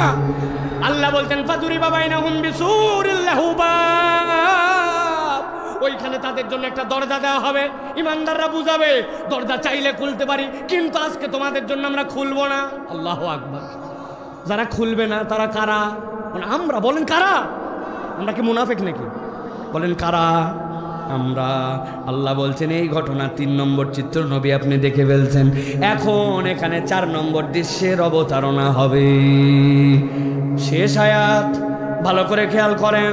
আল্লাহ রাব্বুল আলামিন বলছেন ঈমানদারদের আলো ডানে আর সামনে ঘোরাঘুরি করে, দৌড়াদৌড়ি করে। 2 নম্বরে মুনাফিকদের কোনো আলো নাই। যেই আলো মুনাফিকদের জন্য দেওয়া হয়েছিল ওই আলো তারা দুনিয়ার বুকের থেকে কামাই করতে পারে নাই। 3 নম্বরে বেশি ডিস্টার্ব করে, এই জন্য মধ্যে দিয়ে পর্দা পড়ে গেল। আল্লাহ বলছেন যেই না পর্দা পড়ে গেছে, বাহির দিকে এতই কষ্টের কষ্ট মুনাফিকদের, তারাই কষ্ট সহ্য করতে না পেরে যত মুনাফিকের দল আছে সবাই তখন ঈমানদাররা যে ভিতর দিকে আছে ওর সামনের পর্দার সামনে সবাই জাহাজের কাতারে কাতার দিয়ে যত মুনাফিক পুরুষ আর মুনাফিক নারী ঈমানদারদের দিকে মুখ ফিরছে। আল্লাহ বলছেন মুখ ফিরানোর পরে এবার তারা সব ঈমানদারদের কাছে একটা কথা জিজ্ঞাসা করবে, একটা কথা আজকে তোমাদেরকে বলতে হবে, তোমাদের এত আলো আমাদের আলো নাই, একটু ডিস্টার্ব করলাম জন্য মধ্যে দিয়ে পর্দা পড়ে গেল, একটা কথা তোমাদেরকে বলতে হবে। এখন সব মুনাফিক এসে দাঁড়াইছে। আল্লাহ বলছেন সাথে সাথে তারা বলতে শুরু করবে, ইউনাদুনাহুম আলাম নাকুম মাকুম, ও ঈমানদারেরা ও আলোওয়ালারা, আজকে তোমাদের কাছে একটু আলো চাইলাম জন্য মধ্যে পর্দা দিয়ে দিলে, বকা দিয়ে বললে দুনিয়ায় যাও, দুনিয়ায় তো যাওয়া যাবে না, তোমাদের এত অজস্র আলো থাকার পর আমাদেরকে দাও না, একটা কথার উত্তর তোমাদেরকে দিতে হবে। কি কথা? সবাই বলবে আলাম নাকুম মাকুম, আমরা আর তোমরা কি দুনিয়াতে একসাথেই ছিলাম না? একই এলাকায় থাকি নাই? আমাকে চিনতে পারতেছো না? আমি তোমার আপন চাচতো ভাই, একই বাজারে বাজার করছি, জুম্মার দিন আমাকে দেখো নাই? আলাম নাকুম মাকুম, আল্লাহ কোরআনে বলছেন। ওরা বলবে বলো আমরা তোমরা কি একসাথেই ছিলাম না? আল্লাহ বলছেন ঈমানদাররা কি উত্তর দিবে? ঈমানদাররা উত্তর দিবে ক্বালু বালা। ও মুনাফিকের দল, কি মনে করছো তোমাদেরকে আমরা চিনি নাই? একসাথে ছিলাম এটা অস্বীকার করব না। আল্লাহ আজকে তোমাদের বাপ দাদার পরিচয় সহ আমাদের কাছে আল্লাহ চিনায় দিছে। অতএব যা আচরণ করলাম এইটা না বুঝে নয়, তোমাদেরকে চিনে আচরণ করলাম। আয়াতে কারিমার এই জায়গায় এই অংশ নেই, কিন্তু ভাব দেখেন, গভীর মনোযোগে বুঝলে আপনিও বুঝবেন। দেখেন তো কথাটা এরকম ডিমান্ড করে কিনা। ঈমানদারদের আলো, মুনাফিকদের আলো নাই। আলো নিতে গেল, বললো দুনিয়ায় যাও, দুনিয়ায় যাওয়া যাবে না, বেশি ডিস্টার্ব করলে যেন পর্দা পড়ে গেল। পর্দা পড়ে যাওয়ার পর সবাই দাঁড়ায় গেল, জিজ্ঞাসা করলো আমরা তোমরা কি একসাথেই ছিলাম না? ঈমানদাররা বললো হ্যাঁ একসাথেই ছিলাম। তাহলে সেনই যেহেতু একসাথেই ছিলাম, তোমাদের এত আলো, দুনিয়ায় যাওয়া যাবে না তোমরা জানো, তাহলে একটু আলো দিলে সমস্যা কোথায়? কথা ঠিক কিনা? এবার আমার আল্লাহ বলছেন ও দুনিয়ার মানুষ, এবার ঈমানদাররা মুনাফিকদেরকে একটা অদ্ভুত উত্তর দিতে শুরু করবে। ঈমানদাররা এবার মুনাফিকদেরকে বলবে দুনিয়ায় যেতে পারো না, কিন্তু দুনিয়ার থেকে এখানে তুমিও আসছো, আমি আসছি। দুনিয়ায় থাকা অবস্থাতে তোমাদের 4টা অপরাধ ছিল, যেই 4 অপরাধের কারণে আজকের এই ময়দানে তোমাদের আলো নাই। তাহলে দুনিয়াতে থাকতে মুনাফিকদের অপরাধ ছিল কয়টা? হয় নাই, অনেকেই কথা বলে নাই। দুনিয়াতে থাকতে মুনাফিকদের অপরাধ ছিল কয়টা? হাত রেডি করেন, এরকম নিচের দিকে হাত নামান, সব হাত রেডি করেন। আমি বলবো কয়টা, তখন হাত তুলে দেখানো লাগবে যে কয়টা। মুনাফিকদের অপরাধ ছিল কয়টা? হয় নাই, হাত নামান, সবগুলো নামান। আবার একসাথে তুলতে হবে, যে তারা দাঁড়ায় আছেন সবগুলো, বাম হাতে মোবাইল ধরেন, রেকর্ডিং যা করতেছে। মুনাফিকদের দুনিয়াতে অপরাধ ছিল কয়টা? আরেকবার হাত নামান, একসাথে উঠাতে হবে। কয়টা? হাত নামান। বলবেন হুজুর এগুলো কি শুরু করলো, তাই না ভাই? এগুলো করানোর কারণ আছে ভাই। এখন আমাদের বাংলাদেশে যা ওয়াজ হয়, আমাদের ওয়াজগুলোর মধ্যে বিরাট ঝামেলা। কি ঝামেলা? আপনারাই বাড়িতে যাওয়ার পরে বলবেন গতকালকে একটা ওয়াজ হয়েছে ফাটাফাট। এখন বউ জিজ্ঞাসা করছে যে কি ফাটালো, বলছে তা বলতে পারবো না। আছে না ভাই? এই যে ফাটাফাটি ওয়াজ, বিভিন্ন ধরনের ওয়াজ, বক্তাদের পাম্পট্টি দিয়ে বিভিন্ন কাজে লাগায়। বক্তা আসছে কোরআন শোনার জন্য, তা পাম দিয়ে বলছে যে হুজুর আপনি একটু মক্কার আজান দেন, বক্তা আজান দেন, আল্লাহু আকবার আল্লাহু আকবার। বলছে হুজুর মক্কা দিলেন, এবার মদিনা দেন, এরপর বাংলাদেশ দেন, এরপর আস্তে আস্তে করে নামতে নামতে মনে করেন আপনাদের এই যে বেনাপোল বাজার পর্যন্ত আজান দিয়ে, এরপরে খানিকক্ষণ গজল গাওয়া, এরপরে বলবেন একটা ওয়াজ হয়েছে ফাটাফাটি, কিন্তু কি ফাটাইছে তা জানি না। আছে না ভাই? আমাদের কোনো ফাটাফাটি ওয়াজ নাই, আজকে জোরাতালির ওয়াজ। কি ওয়াজ? এই জন্য আজকের ওয়াজ বাড়িতে নিয়ে যেতে হবে, এই জন্য এত কষ্ট করে করে আপনাদের কাছে এইগুলা বলতেছি। তাহলে বুঝে থাকলে বলেন তো, মুনাফিকদের দুনিয়াতে আলো হারাবার কারণ কয়টা? হাত উঠলো না যে, ভুলে গেছেন? মুনাফিকদের আলো হারাবার কারণ কয়টা? পিছনের আপনারা আমাদের সাথে নাই ভাই, ওই যে পিছনে যারা আপনারা নাই আমাদের সাথে, আলহামদুলিল্লাহ। তাহলে আমরা এই 4টা কারণ শুনে যদি এই দোষে আমাদের দোষ থাকে দূর করে দিব, আল্লাহ রাব্বুল আমিনের কাছে খালেস দিলে তওবা করে বাড়ি চলে যাব ইনশা। বলেন ইনশা। চলেন তাহলে এবার ইমানদাররা এবার মুনাফিকদেরকে উত্তর দিচ্ছে। আল্লাহ রাব্বুল আমিন কোরআনুল কারীমের মধ্যে বলছেন, মুনাফিকরা ইমানদারদেরকে বলছে ইউনাদুনাহুম আলাম নাকুম মাকুম, দুনিয়া থেকে আমরা আর তোমরা একসাথেই ছিলাম না? ইমানদাররা উত্তর দিছে ক্বালু বালা, হ্যাঁ একসাথেই ছিলাম, কিন্তু তোমাদের দুনিয়ায় কতগুলো অপরাধ ছিল। আল্লাহ রাব্বুল আমিন বলছেন কি বলবে তারা? তারা সাথে সাথে বলতে শুরু করবে ওয়ালাকিন্নাকুম ফাতানতুম আনফুসাকুম ওয়া তারাব্বাসতুম ওয়া রাতাবতুম ওয়া গাররাতকুমুল আমানি হাত্তা জা আমরুল্লাহ।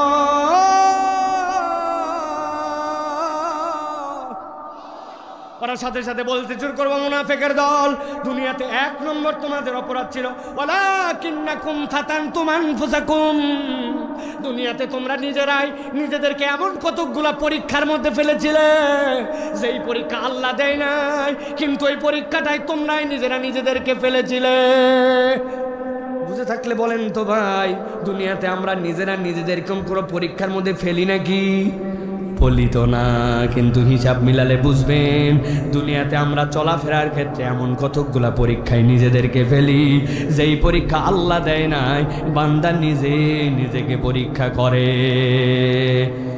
এক ছেলে সিগারেট ধরাইছে, ধরানোর পরে বলছে এই দোস্ত আমার থেকে ফাঁকে যায় বিড়ি ধরাবি, আমি সিগারেটের গন্ধ সহ্য করতে পারি না, খুব খুব করে কাশি। ওই ছেলেও ভয়ে ভয়ে দূরে যায় ধরাইছে, কিন্তু বন্ধুত্ব বাদ দেয় নাই। 1 দিন 2 দিন 7 দিন পার হওয়ার পরে প্রথম দিন যেইটা সিগারেটের গন্ধ সহ্য করতে পারতো না, 10 দিনের দিনে যখন ওই সিগারেট ধরাইছে, সাথে সাথে ও আরো বলছে দোস্ত তোর টানার পরে কিন্তু প্রথম মোথা আমার মুখে যাবে, কল নম্বর 1। আছে না ভাই? আপনাকে কি আল্লাহ পরীক্ষা দিয়েছিল? আপনি ওই বন্ধুত্বর সাথে কেন ঘুরলেন যে আপনাকে বিড়িখোরের দিকে নিয়ে গেল? আল্লাহ বলছেন এই পরীক্ষা আল্লাহর দেওয়া নয়, এই পরীক্ষাই বান্দা তুমি নিজে নিজেকে ফেলেছিলে। আছে কি না?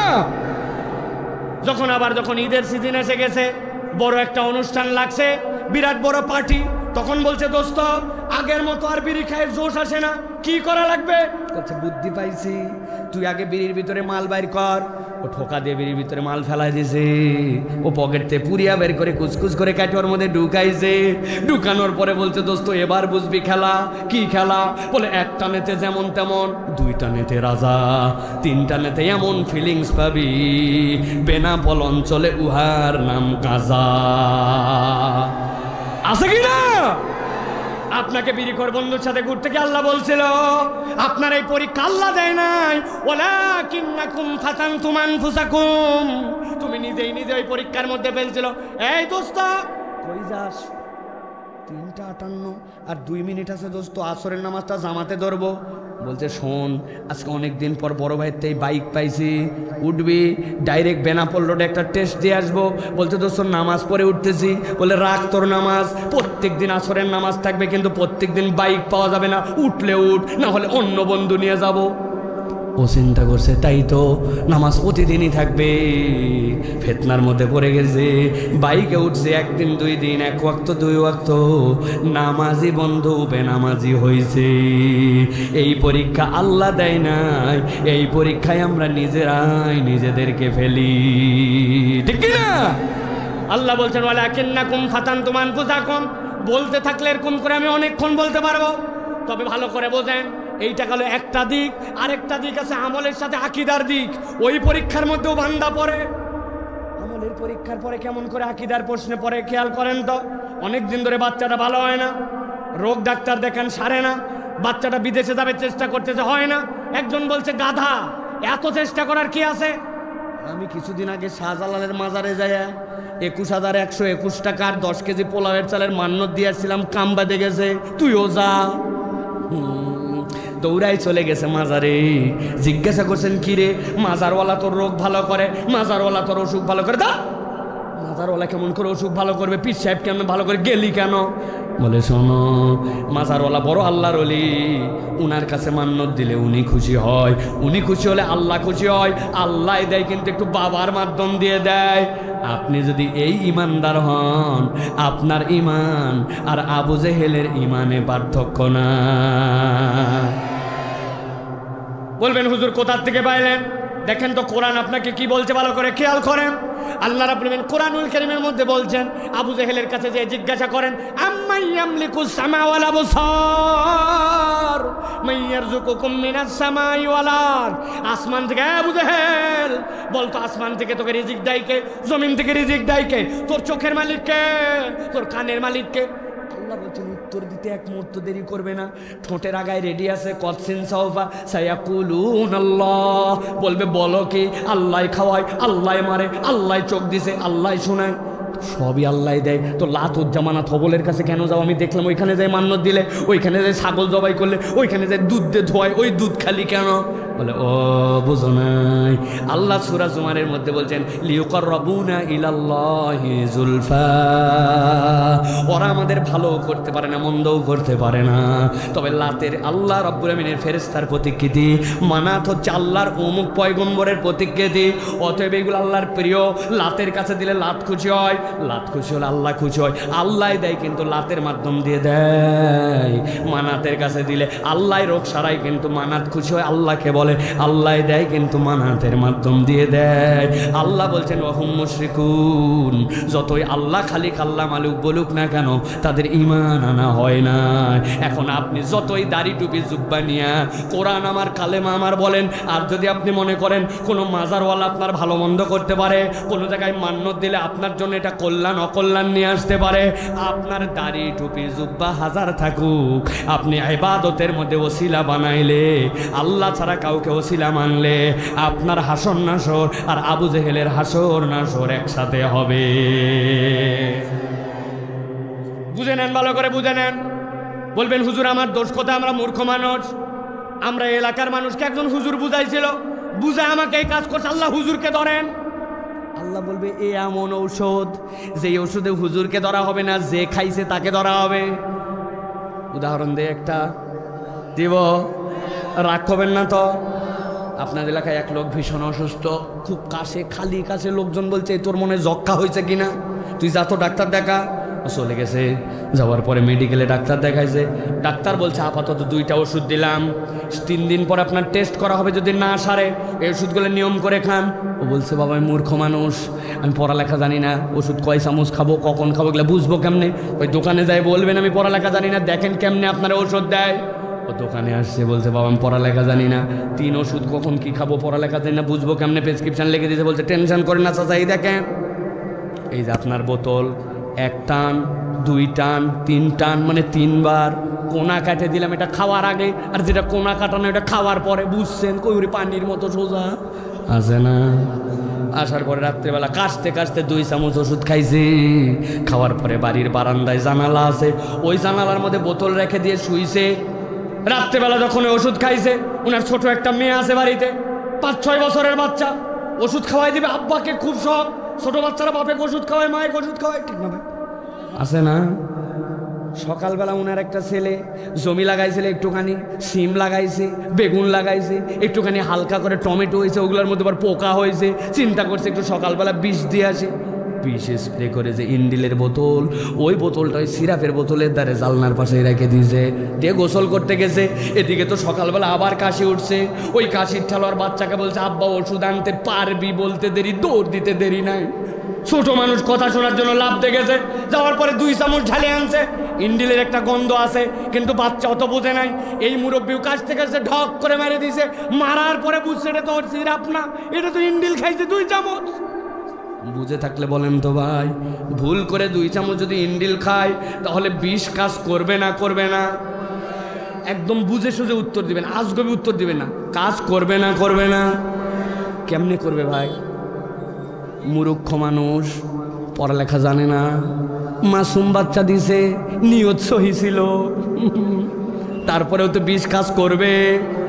ভালো করে বুঝে রাখেন, আপনার মাসুম দিছে না পড়ালেখা দিছে, নিয়ত সহি ছিল না ছিল না, আল্লাহর কাছে এগুলো ধর্তব্য হবে না। বিষ যেরকম বিষের কাজ করবে, ঠিক একই রকম আপনি যদি শিরিক করেন, আল্লাহর কাছে কার পরামর্শে করছেন, বুঝে না না বুঝে, আল্লাহর কাছে পার পাওয়ার কায়দা থাকবে না। এই জন্য আল্লাহ রাব্বুল আলামিন বলছেন ولكنكم فتنتم أنفسكم وتربصتم وارتبتم وغرتكم الأماني حتى جاء أمر الله وغركم بالله الغرور।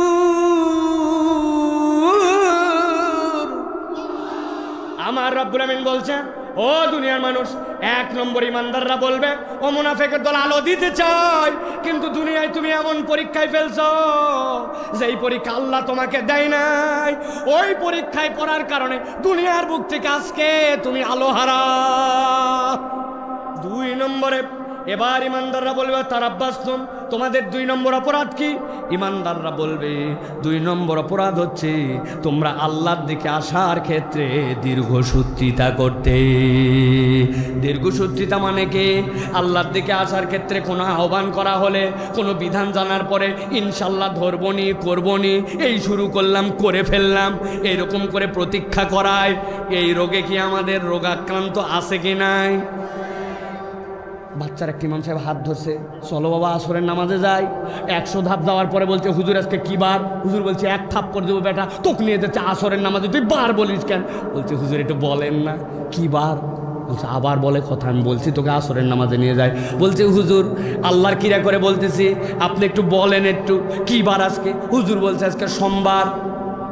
বলছে হুজুর মঙ্গলবার, বুধবার, বৃহস্পতিবার, জুম্মার দিন থেকে দেখেন আমি কেমন নামাজ ধরি। কিরে তোর আজকে সোম কই গেল, মঙ্গল কই গেল, বুধ কই গেল, তুই জুম্মা ঠেললি কেন? ইনশাল্লাহ বলে জুম্মার দিন বলছে। ওই ইনশাল্লাহকে 1 চিল্লা লাগাইছে, আজ পর্যন্ত মসজিদে যায় না। এইরকম ধান্দাবাজ মুসলমান আছে কিনা? আগামী রমজান এই তো আর মাত্র 29 দিন পর, দেখেন এবার রমজান থেকে কেমন হুজুর হয়। আছে না? এর আগের 1 মাস তোমার গেল কই? ওয়াতারাব্বাসতুম, এখনো বয়স হয় নাই। আমার আব্বা 50-55 বছর বয়সে হজ করছে, আল্লাহ দিলে আমি 50-এর মধ্যে হজ করে দেখেন ব্যবসাপাতি সব গুটায় ফেলে কি সাহাদি সাহেব ওই এর আগ পর্যন্ত টাউটামি ব্যবসা করে, 2 নম্বরই করে, মানুষ ঠকায়, মনে করছে হজ দিয়ে সব বোধহয় পার পাওয়া যাবে। পাবে তো, পাবে তো। আমার হজে যাওয়ার সময় টেকনিক করে যায়। আপনাদের এলাকায় আছে কি না? আমাদের এলাকায় আছে। একটা গরু কাটছে, গরু কাটে সবাইকে খাওয়াইছে, খাওয়াই টয় বলছে বাবা আমি হজে যাচ্ছি আর ফিরবো কিনা জানি না। বলে না ভাই, 2টা ছেলে ছিল আর 2টা মেয়ে, 12 বিঘা জমি। 1 বিঘা জমি 2 মেয়ের মধ্যে ইনসাফ মতো ভাগ করে দিয়েছে, আর বাকি 11 বিঘা জমি 2 ছেলেকে ইনসাফ মতো ভাগ করে দিয়েছে। সব ইনসাফ মতো ভাগ করে আবার মেয়ে নাতিদেরকে বলছে তোমার জন্য গলার মালা না হাতের আংটি, ঠিক আছে 2টাই। আরেক নাতি মেয়েরগুলাকে এগুলো অফার টফার দিয়ে খানায় কাবায় চলে গেছে। যাওয়ার পরে খানায় কাবাতে হেরামের কাপড় পরে যেই না কাবা দেখছে, কান্নার ঠেলায় আশপাশের হাজি হচ্ছে, এত কান্দে না অন্য হাজি, এই হাজি বিরাট হাজি, হাতে শরীক হয়ে দেখে বলতেছে আল্লাহ আশা রাখ দেখ কৌশলে 11 বিঘা জমি 2 ছেলেকে ভাগ করে দিয়েছি আর 1 বিঘা জমি মেয়েদেরকে। আল্লাহ তুমি সব মাফ করে দাও, খানায় কাবা দেখলে মেহেরবানি।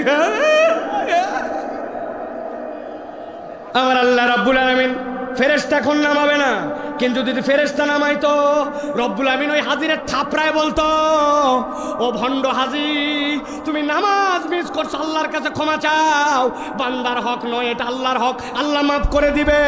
তুমি যদি বান্দার হক নষ্ট করে আসো, বান্দার হক নষ্টের গুনাহ 100টা হজ করলেও আল্লাহ মাফ করবে না। জনগণের টাকা মারে খাইছেন আপনি, জনগণের রাস্তা আপনার পেটের মধ্যে চলে গেছে, জনগণের স্কুল আপনার পেটের মধ্যে চলে গেছে, ব্রিজ কালভার্ট তো করাই লাগেনি, আছে না? শেষ বয়সে বলছে আমি যা ভুল করেছি এবারের মতো ক্ষমা করে দেন, আমরা আপনার সাথে আছি, আগামীতেও থাকবো। সুযোগ পায় না জনগণ, লাথায় ফুটবলের মতো উড়াতো, তাছাড়া ঠিক না? এটা আমার কথা নয়, রব্বুল আমিন বলছেন তুমি জায়গা মতো শুধরাও নাই, বান্দার হক নষ্ট করার গুনাহ আল্লাহ মাফ করবে না। কত মুরব্বী আছেন এখানে, মাথা নিচু হয়ে যাবে আপনার। কবে আপনার বাপ মরে গেছে, আপনি বনের জমি আজ পর্যন্ত দেন নাই, বড় বড় গল্প মারে ফুটানি মারে ঘুরে বেড়া। আবার ইতিহাস শুনেছেন ভিটার জমিতে ভাগ নিলে বন সংসারে সুখ হয় না। আরে ব্যাকল তুই ভিটার উপরে যে সংসার করতেছিস তোর সুখ কই গেল? আছে না? বনের জমি দেয় না। হাজী সাহেব বিরাট বড়, ও হাজী সাহেব কিন্তু আল্লাহর কাছে পয়াকার দিয়ে লেখা, বানান করে দিব আর দিলাম না, ভালো করে বুঝে নেন। আমার রব্বুল আমিন বলছেন ওয়াতারাব্বাসতুম, প্রথম আয়াতে বলছে আপনার কাছে ওয়াকালা সাওয়াবা, আল্লাহর কাছে যাওয়ার পরে বেঁকা কথা বলা যাবে না। ওই দিন সোজা হওয়ার আগে এই দিনেই আপনাকে আমাকে সোজা হওয়া লাগবে, ঠিক না?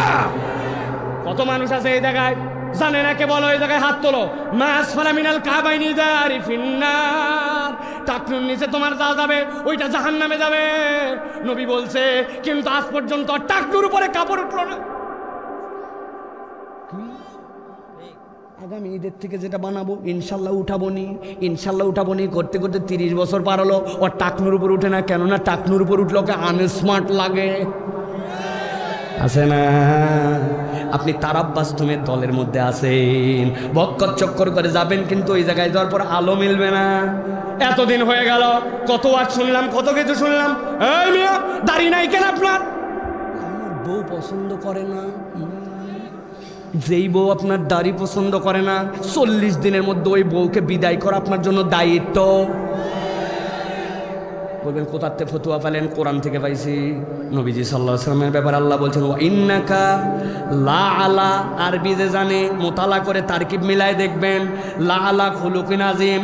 আপনি বেগুন কিনেন কেজির পাটকারায়, আপনি সোনা কিনেন গ্রামের মাপে, আপনি যখন জমি মাপতে যান জমিতে তখন আপনি মাপ দেওয়ার জন্য টেপ ফিতা, ইঞ্চি ফিতা, গজ ফিতা আছে। আল্লাহ বলছেন তোমার লাইফের যত মাপ সবগুলো আমার নবীর নিক্তিতে হবে। নবীর ওজনে মিললে কবুল, নবীর ওজনে না মিললে আল্লাহর কাছে জাহান্নামে নিক্ষিপ্ত হবে। এখন যেই বউ নবীর দাড়িকে পছন্দ করে না ওই বউ আপনার বাড়িতে থাকবে। এরকম বউ খুবই কম। বউয়ের কথা বলার জন্য আনন্দ লাগতেছে, নিজেই রাখে না, এখন বউয়ের কান্দে দৌড় দিছে। কে সমস্যা কোথায় আপনার ভাই? বলেন আমাকে, সমস্যা বলেন। সকল নবীর দাড়ি ছিল, নবী কোনোদিন কাটে নাই। একজন সাহাবী ছাড়া জীবনে কোনো দাড়ি ছোট করে নাই। সকল পয়গম্বরদের দাড়ি ছিল, সকল সাহাবীর দাড়ি ছিল। নবী দাড়ি ছাড়তে বলছে, বয়স নাই এর জন্য। আপনি কেন রাখলেন না? সমস্যা কোথায়? হুজুর আমি আপনার এক বোন, মাহফিলে এসেছি, 1,50,000 টাকা আমি মাহফিলে দিব, মেহেরবানি করে আমার জন্য একটি দোয়া করবেন। আপনাদের দাড়ি আমার দেখতে খুব ভালো লাগে, আল্লাহ যেন আমার মুখে দাড়ি উঠায়। আল্লাহুম্মা আমিন। রব্বুল আলামিন, তুমি ইন্নাল্লাহ আলা কুল্লি শাইইন কাদির, কি পারো না তুমি আল্লাহ।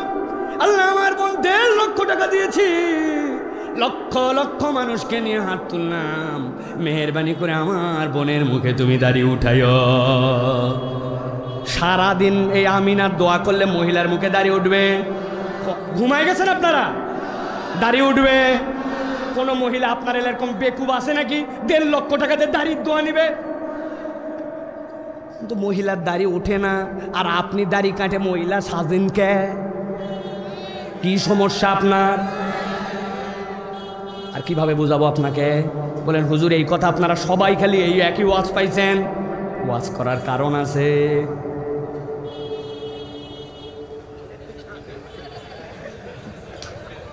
এক লোক মাথায় পাগড়ি পরে, ওই যে আমার ভাই পাগড়ি পরে আছে, আবার অনেকে আছে মাথায় রুমাল দেয়, আছে না ভাই? এক লোক ওসিয়ত করে গেছে, আমি মারা যাওয়ার পরে আমাকে কবরে যেন পাগড়ি পরায়া মাথায় রুমাল দিয়া কলার ছাড়া জুব্বা দিয়ে কবর দেওয়া হয়। আপনার এলাকায় দিবেন ভাই? কেন? এর কি মানুষ আপনার? একটা লোক একটা জুব্বা টুপি পরে কবরে যেতে চেয়েছে, আপনার এত মন খারাপ কেন? আরে হুজুর এসব আলগা মেরেন না। কবরে কোন ড্রেস পরে কবর দেওয়া লাগবে তার নিয়ম কানুন ইসলামে বলা আছে। এটা বলার উদ্দেশ্য আপনার জুব্বা, আপনার তসবিহ, আপনার শিমাক, আপনার যাবতীয় সুন্নাত মরেছেন সব শেষ, কিন্তু কবরে একমাত্র সুন্নাত যেটা যায় ওইটা পুরুষের সাথে একটা দাড়ি যায়। মান রব্বুকা, তোমার রবকে, ওয়ামা দিনুকা, তোমার ধর্মকে, ওয়ামান নাবিয়ুকা, আরেক রিওয়ায়াতে আসছে ওয়ামান হাযার রাজুলুল্লাযী বুইসা ফি কবরি, যেই মানুষটাকে কবরে দেখানো হচ্ছে চিনো নাকি? উনি হবেন আপনার আমার নবী, যিনি মাথায় সিজদায় দেওয়ার পরে আল্লাহ বলবেন ইরফা রাসাক, মাথা ওঠান হাবিব, যার প্রশংসা মালায় হাসরের দিনে বিচার শুরু হবে। তার মুখে এত বড় দাড়ি, আর তার উম্মত বলতেছে আমার 20 বছর, আমার চাকরি, আমার বউ, আমার আনস্মার্ট, এই জন্য আমার দাড়ি নাই। বলেন তো ওই দিন যাওয়ার পরে নবীকে কি চিনতে পারব? নবী না চিনলে কি হয়েছে? না, আমার লিডার আছে, হ্যাঁ বাবা, পরপর 4 বার, তাই না? কিচ্ছু কুলাবে না, কিচ্ছু কুলাবে না। এই জন্য ভালো করে বলছি প্রিয় ভাইয়েরা, ও তারাব্বাসতুম থেকে আজকেই বের হতে হবে। নবীর কথা, আল্লাহর কথা শুনলাম আর মানলাম, কাল ক্ষেপণ করা যাবে না, ঠিক না? কাল ক্ষেপণ করা যাবে আর যাবে না। শুনলাম আজকের থেকে মিথ্যা কথা বলবো, বলবো, মুখে গালি দিব। গালি তো দেওয়াই লাগবে, যে এলাকার মানুষ আমরা, এটা গালি না দিলে ইমেজ থাকে নাকি? ওই যে পুকুরের পর একজন বলতেছে এই শালার বেটা হুজুর উঠে গেল, তুই এখনো আসলি না। আদর করার বন্ধুকে শালার বেটা বলে ডাক দিছে। আপনাদের এলাকার লোক আবার দেখবেন একটুখানি লবণ কম বেশি হয়ে গেছে, বউকে বাড়িতে যায় বলছে ময়াকার গয়ে দীর্ঘই কোথাকার, বানান করে দিব, গালি দেওয়া যাবে ভাই। সিবাবুল মুসলিমি ফুসুক ওয়া কিতালুহু কুফুর। এক মুসলমান আরেক মুসলমানকে কখনো গালি দিতে পারে না। অতএব প্রিয় ভাইয়েরা, কিয়ামতের দিনে মুনাফিকদের আলো হারাবার কারণ কয়টা? আলো হারাবার কারণ কয়টা? আলো হারাবার কারণ কয়টা? বলছি কয়টা? চারটাই বলছি, শেষ তাহলে বল। কয়টা বলছি? দুইটা বলছি কেবল, আরো দুইটা বাকি আছে। চলবে? চলবে? চলেন তাহলে। আল্লাহ রাব্বুল আলামিন বলছেন ওই ইমানদারদের কাছে আলো আছে, মুনাফিকদের কাছে আলো নাই। মুনাফিকদের কি ইমানদাররা বলছে ইরজি ওয়ারাকুম ফালতামিসু নূরা। ইমানদারদেরকে বেশি ডিস্টার্ব করছে, পর্দা পড়ে গেছে। একসাথেই ছিলাম কিনা? হ্যাঁ ছিলাম। আলো একটু দিলে কি সমস্যা? এক নম্বর বলেছে তোমরা আল্লাহ যে পরীক্ষা দেয় না ওই পরীক্ষায় পড়েছো। দুই নম্বরে আল্লাহর দিকে আসার ক্ষেত্রে কালক্ষেপণ করেছো। তিন নম্বরে ওয়ারতাবতুম, দুনিয়ার বুকে তোমরা আল্লাহর বিধানে সন্দেহ করতে। আমরা এখানে যারা আছি আমরা কেউ কি আল্লাহর বিধানে সন্দেহ করি? রেডি হন উত্তর দেওয়ার জন্য, রেডি হন। ইমানের প্রশ্ন, বলেন আমরা কি কেউ কি আল্লাহর বিধানে সন্দেহ করে? হয় নাই? আমরা কেউ কি আল্লাহর বিধানে সন্দেহ করে? বলছি তো না, বলাইছি জোরে ইচ্ছা করে বলছি না, কিন্তু এবার মিলাবো। আল্লাহর বিধানে সন্দেহ আছে কিনা? কষ্ট যাও ভাই, হ্যাঁ বক্তাদের বসে থাকা অনেক কষ্ট ভাই। সারাদিন 6 ঘন্টা সফর করে এসে বসে আবার 6 ঘন্টা যাবে, ও আর শুনতেছে এখনো বসে থাকে, বিরাট কষ্ট। আমরা বলছি আল্লাহর বিধানে সন্দেহ করি না, কিন্তু একটু হিসাব মিলান দেখেন আল্লাহর বিধানে আমরা সন্দেহ কিভাবে করি। আপনাদের এলাকায় বিয়ে শাদী হয়, ওই যে ভাই ওই যে মাথার মধ্যে রুমাল, বিয়ে শাদী হয়। ভাইয়ের বইয়ে, বোনের বিয়ে, ভাগ্নির বিয়ে, ভাস্তির বিয়ে হয় কিনা ভাই? ইসলামের বিয়ে কি দেখেন তো, ইজাবার কবুল ফরজ, ওয়াতুন নিসা সাদুকাতিহিন্না নিহলা, তার জন্য দেন মোহর দিয়ে দাও ফরজ। আল্লাহ নবী বলছেন এরপর বিয়ের পরে ছেলের বাড়িতে আনো আউলিম ওয়ালাও বিশাতিন, একটা ছাগল দিয়ে হলে অলিমার অনুষ্ঠান করো ছেলের বাড়িতে। বিয়ের আনন্দ যা আছে এর মধ্যেই অলিমা, ইজাব কবুল, দেন মোহর দেওয়া, বিয়ের অনুষ্ঠান, খুতবা, ইসলামের বিয়ে শেষ। কিন্তু আপনাদের এলাকার বিয়ে কি এইটুকুতেই শেষ? 2 দিন আগে হলুদ সন্ধ্যা, 3 দিন আগে মেহেদি সন্ধ্যা, 4 দিন আগে সঙ্গীত সন্ধ্যা, 7 দিন আগে এর থেকে ভালো ভালো ডেক নিয়ে যায় বাড়ির সামনে, ডিস্টি ডিস্টি ডিস্টি ডিস্টি ডিস্টি ডিস্টি ডিস্টি ডিস্টি আসে না। ওই বাড়ির থেকে এক লোক আসছে মসজিদে নামাজ পড়ার জন্য, বলছে এই হাজী সাহেব আপনার বাড়িতে কি হচ্ছে এগুলা? অসহ্য হয়ে গেল, রাত 12টা পর্যন্ত গতকালকে, আর কত?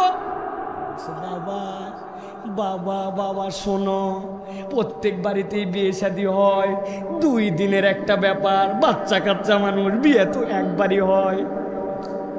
রাগ করো না, রাগ করো না, এরকম করে বলে দিবে আপনাকে, বলার পরে কৌশলে এড়ায় যাবে। আপনি যদি এই কথাটা বলেন বিয়ে একবারই হয়, আনন্দ একটু করা লাগে, তোমার বাড়ি তো হয়, আমাদের এইটুক না করলে আধুনিক সমাজে চলে না, এই কথার দ্বারা আপনি বলেন নাই আল্লাহর বিধান অস্বীকার করে মুখে, কিন্তু প্রকারান্তরে আপনার কথা আল্লাহ বিয়ের মধ্যে যতটুকু দিয়েছেন ওইটুকুতে আপনি সন্তুষ্ট হতে পারেন নাই। আল্লাহর বিধানকে ডিঙ্গায়া আপনার আরো বিজাতীয় সংস্কৃতির আনন্দ উদযাপন করা লাগে, এইটা বলার দ্বারা আল্লাহর বিধানে প্রকারান্তরে সন্দেহ করা হয়। আছে কি নাই? আছে কি নাই?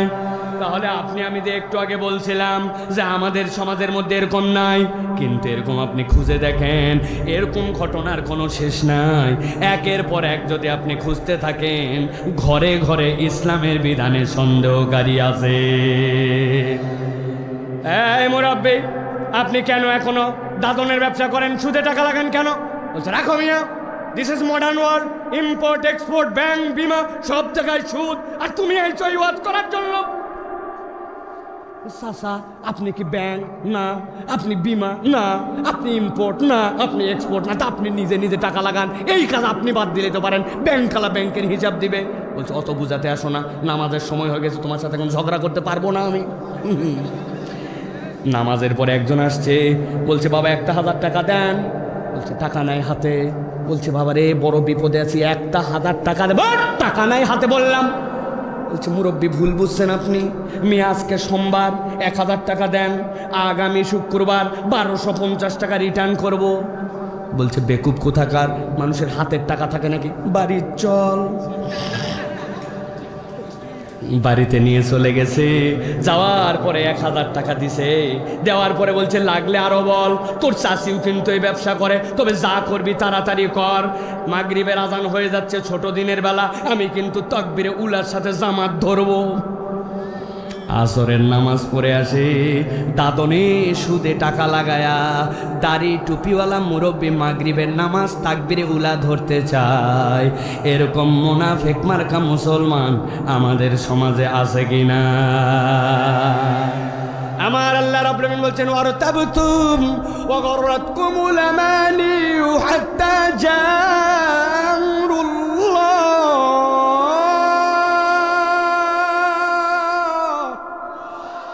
এই দুনিয়ার মানুষ, আমি আল্লাহ রাব্বুল আমিন বললাম তুমি আল্লাহর বিধানের কোন সন্দেহ করো, এইটা তুমি মুখে বলো না কিন্তু তোমার আচরণে প্রমাণ হয়ে যায়। অতএব তোমার দুনিয়ার জিন্দেগি যদি এরকম হয়, তোমার এই দাড়ি টুপি নামাজ হাসরের দিনে তোমাকে আলো দিবে না, ওই দিন মুনাফিকের কাতারে উঠা লাগতে পারে। আর একটা মামলা আছে, বললে ঝামেলা আছে জন্য বললাম না।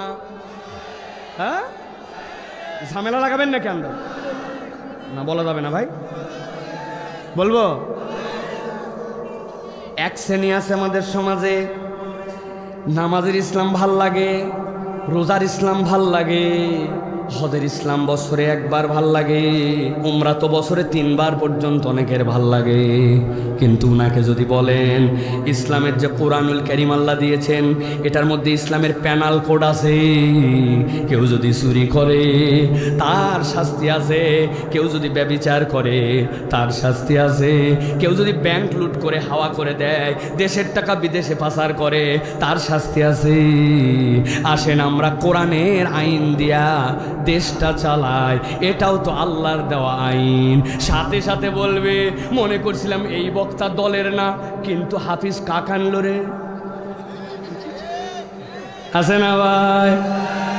আল্লাহর কোরআনের কথা বললে, আল্লাহর বিধানের কথা বললে দল খুঁজতে যায়, নামাজ রোজা পছন্দ করা এরকম মুনাফিক মার্কা মুসলমান আছে কিনা? কিভাবে বাঁচবেন আপনি? কারণ আপনি মুখে বলছেন আল্লাহ রাব্বুল আমিনের বিধান মেনে নিলাম, কিন্তু আপনার আচরণতে মানা হয় নাই। কারণ আল্লাহ বলছেন ইন্নাদ দীনা ইনদাল্লাহিল ইসলাম, আল ইয়াউমা আকমালতু লাকুম দীনাকুম ওয়া আতমামতু আলাইকুম নি'মাতি। ইসলামকে পূর্ণ করে দেওয়া হলো, কিন্তু আপনি তো ইসলামের পূর্ণতা তাহলে স্বীকার করলেন না, ঠিক না? বাঁচার একটা কৌশল আছে, যদি আপনারা প্রত্যেকে আমাকে 20 টাকা করে দেন তাহলে বলে দিতে পারি। কাক দিয়ে দেবা? সুন্দর করে শিখাই দেই।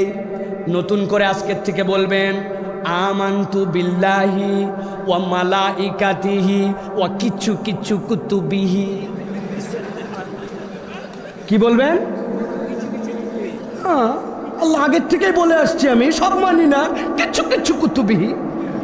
ওই পারে খালি যাইয়ে দেখেন বাটাম একটাও মাটিতে পড়বে না, ঠিক না? ধানাই পানাই করা যাবে না ভাই।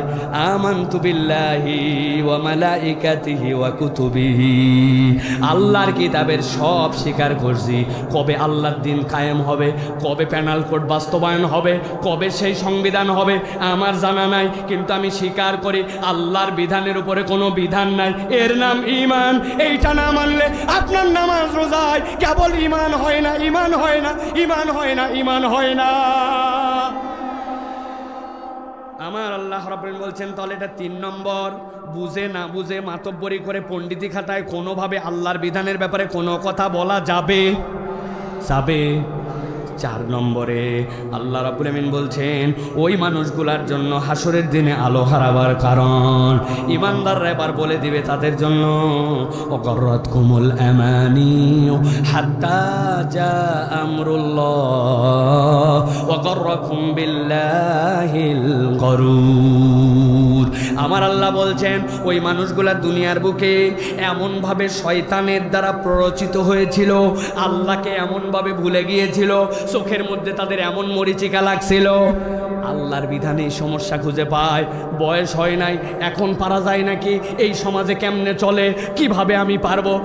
এই মহিলা, আপনি যে নামাজ পড়ার পরে এই মসজিদের মধ্যে থেকে বাড়ির মধ্যে থেকে মাহফিলে আসলেন, ওনার হাতের মধ্যে মুজা, পায়ের মধ্যে মুজা, চোখের মধ্যে এমনভাবে তার জন্য সুন্দর নেকাব লাগানো, চোখটাও দেখা যায় না ঠিক মতো, কিন্তু হাতের মধ্যে একটা 20 বছরের মহিলা ধরা, ওইটা আবার মশারির কাপড়, কেননা মা যেন উল্টায় পড়ে না যায়, এই জন্য 20 বছরের একটা হাত ধরে নিয়ে আইছে, ওর গায়ের মধ্যে কাপড় নাই। এটা কি আপনার বয়স হয়ে গেছে, আপনার জন্য পর্দার বিধান হালকা, আর আপনি নিয়ে আসছেন যেটা অর্ধার জন্য পর্দার বিধান করা। বলছে হুজুর আমিও বিয়ের পরে পর্দা ধরছি, আল্লাহ দিলে বেটিকে আগে আগে বিয়ে দেব নিয়ত করছি, বিয়ের পরে ওই পর্দা ধরবে। আছে না ভাই? আমার আল্লাহ বলছেন ওয়াগররাতকুমুল আমানি, তোমার চোখের উপরে এমন পর্দা লেগে গেছে, আল্লাহর বিধানের না পালন করার তুমি অজুহাত খোঁজো। মূলত এইটার কিছু নয়, ওয়াগররাকুম বিল্লাহিল গরুর, মহাপ্রতারক শয়তান তোমাকে আল্লাহর ব্যাপারে প্রতারিত করে ফেলছে। এইরকম করতে করতে মৃত্যু চলে আসছে, আর আল্লাহর দিকে ফেরা হয় না। আসলে সমস্যা আল্লাহর বিধানে নয়, সমস্যা হচ্ছে আপনার আমার চোখ আর অন্তরে, ঠিক কিনা? শেষ কথা, আজকের শেষ উদাহরণ, ভালো করে মনে রাখবেন প্রিয় ভাইরা। আপনাদের এলাকায় আছে কিনা? আমাদের এলাকায় বেলুনওয়ালা আছে ভাই। আপনাদের এলাকায় আছে বেলুনওয়ালা? আছে। বাঁশের মাথার মধ্যে খড় ঢুকায় দিয়ে, পোয়াল ঢুকায় দিয়ে ওর মধ্যে বেলুন বিক্রি করে, ঘূর্ণি বিক্রি করে, আছে না ভাই? এরকম অনেক বেলুনওয়ালা আছে। ওই বেলুনওয়ালার কাছে আগে দেখছি আমরা, বেলুনওয়ালা সেই চালাক, ও যদি সারাদিন খালি ফু দিয়ে দিয়ে বেলুন বিক্রি করতেছে, ডাকা লাগে, তো অবস্থা খারাপ। ও কি বুদ্ধি করে? ও বুদ্ধি করে একটা বেলুন খুলে ওর মধ্যে বাঁশিটা উল্টায় দেয়, উল্টাতে আবার লাগায় সামনে দিকে বড় একটা বেলুন বাইন্ধে দেয়, দিয়ে ফু দেয়, ওই দেখেন বেলুন বাজতেছে কোন জায়গায় দেয়, ঠিক না ভাই? ফু দিয়ে দিয়ে দিয়ে এত বড় বেলুন ফুলাইছে। এরপরে বেলুনওয়ালা হাতে বেলুন নিয়ে আস্তে করে বেলুন ছাড়ে,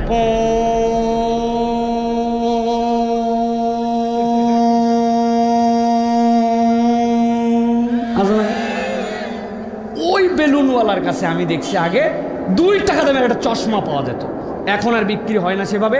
কাগজের কভার, সামনের দিকে লাল কাপড়, পিছন দিকে একটা প্লাস্টিকের এলাস্টিক দেওয়া, রবার দেওয়া। 2 টাকা দিয়ে চশমা একটা লাল রঙের কিনছি, কেনার পর আস্তে করে চোখে পরে পিছন দিয়ে এরকম করে টান দিয়ে আটকায় দিছি। উপরে তাকায় দেখি আসমান লাল, বাড়িতে এসে দেখি আব্বা লাল, আম্মা লাল, লবণ লাল, ভাত লাল, সব লাল।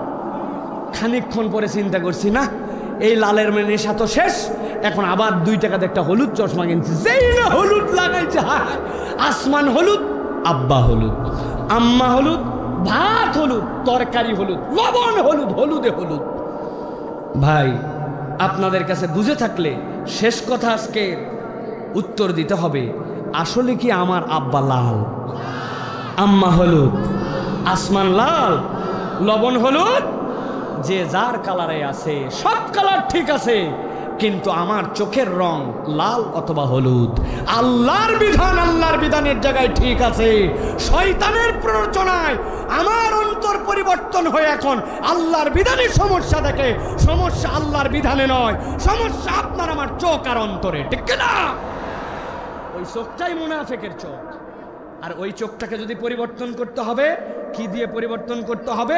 ইন্না আনজারনাকুম আযাবান করিবা।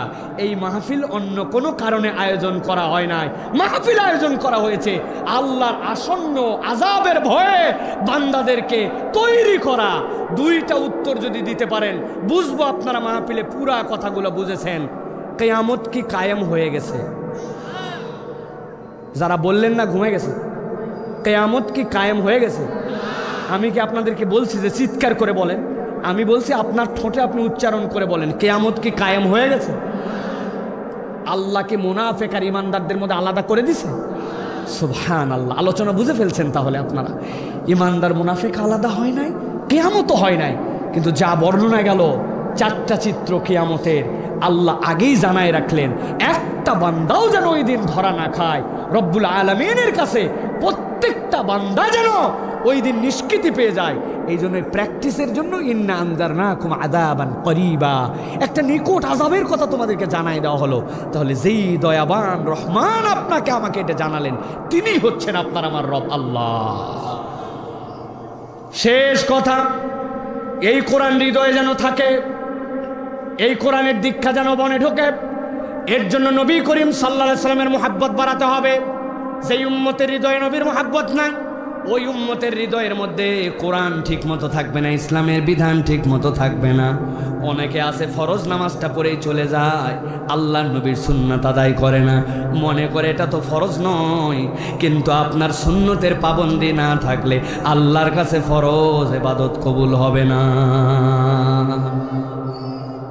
বিখ্যাত আমাদের যে ওসমানী খেলাফত ছিল, ওসমানী খেলাফতের সর্বশেষ যিনি খলিফা ছিলেন, খলিফা আব্দুল হামিদ, তার জীবন থেকে একটা কথা বলে শেষ করব।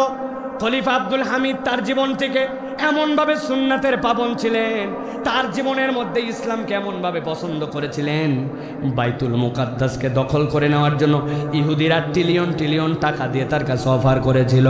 কিন্তু আব্দুল হামিদ বলেছিলেন, তোমাদের ট্রিলিয়ন ট্রিলিয়ন টাকা ওইগুলো আমার পেশাবখানার মধ্যে ফেলে দিলে আমার একজন মুমিনের পেশাবের যে দাম আছে, তোমাদের ট্রিলিয়ন ডলারের টাকার ওর কোনো মূল্য আমার কাছে না।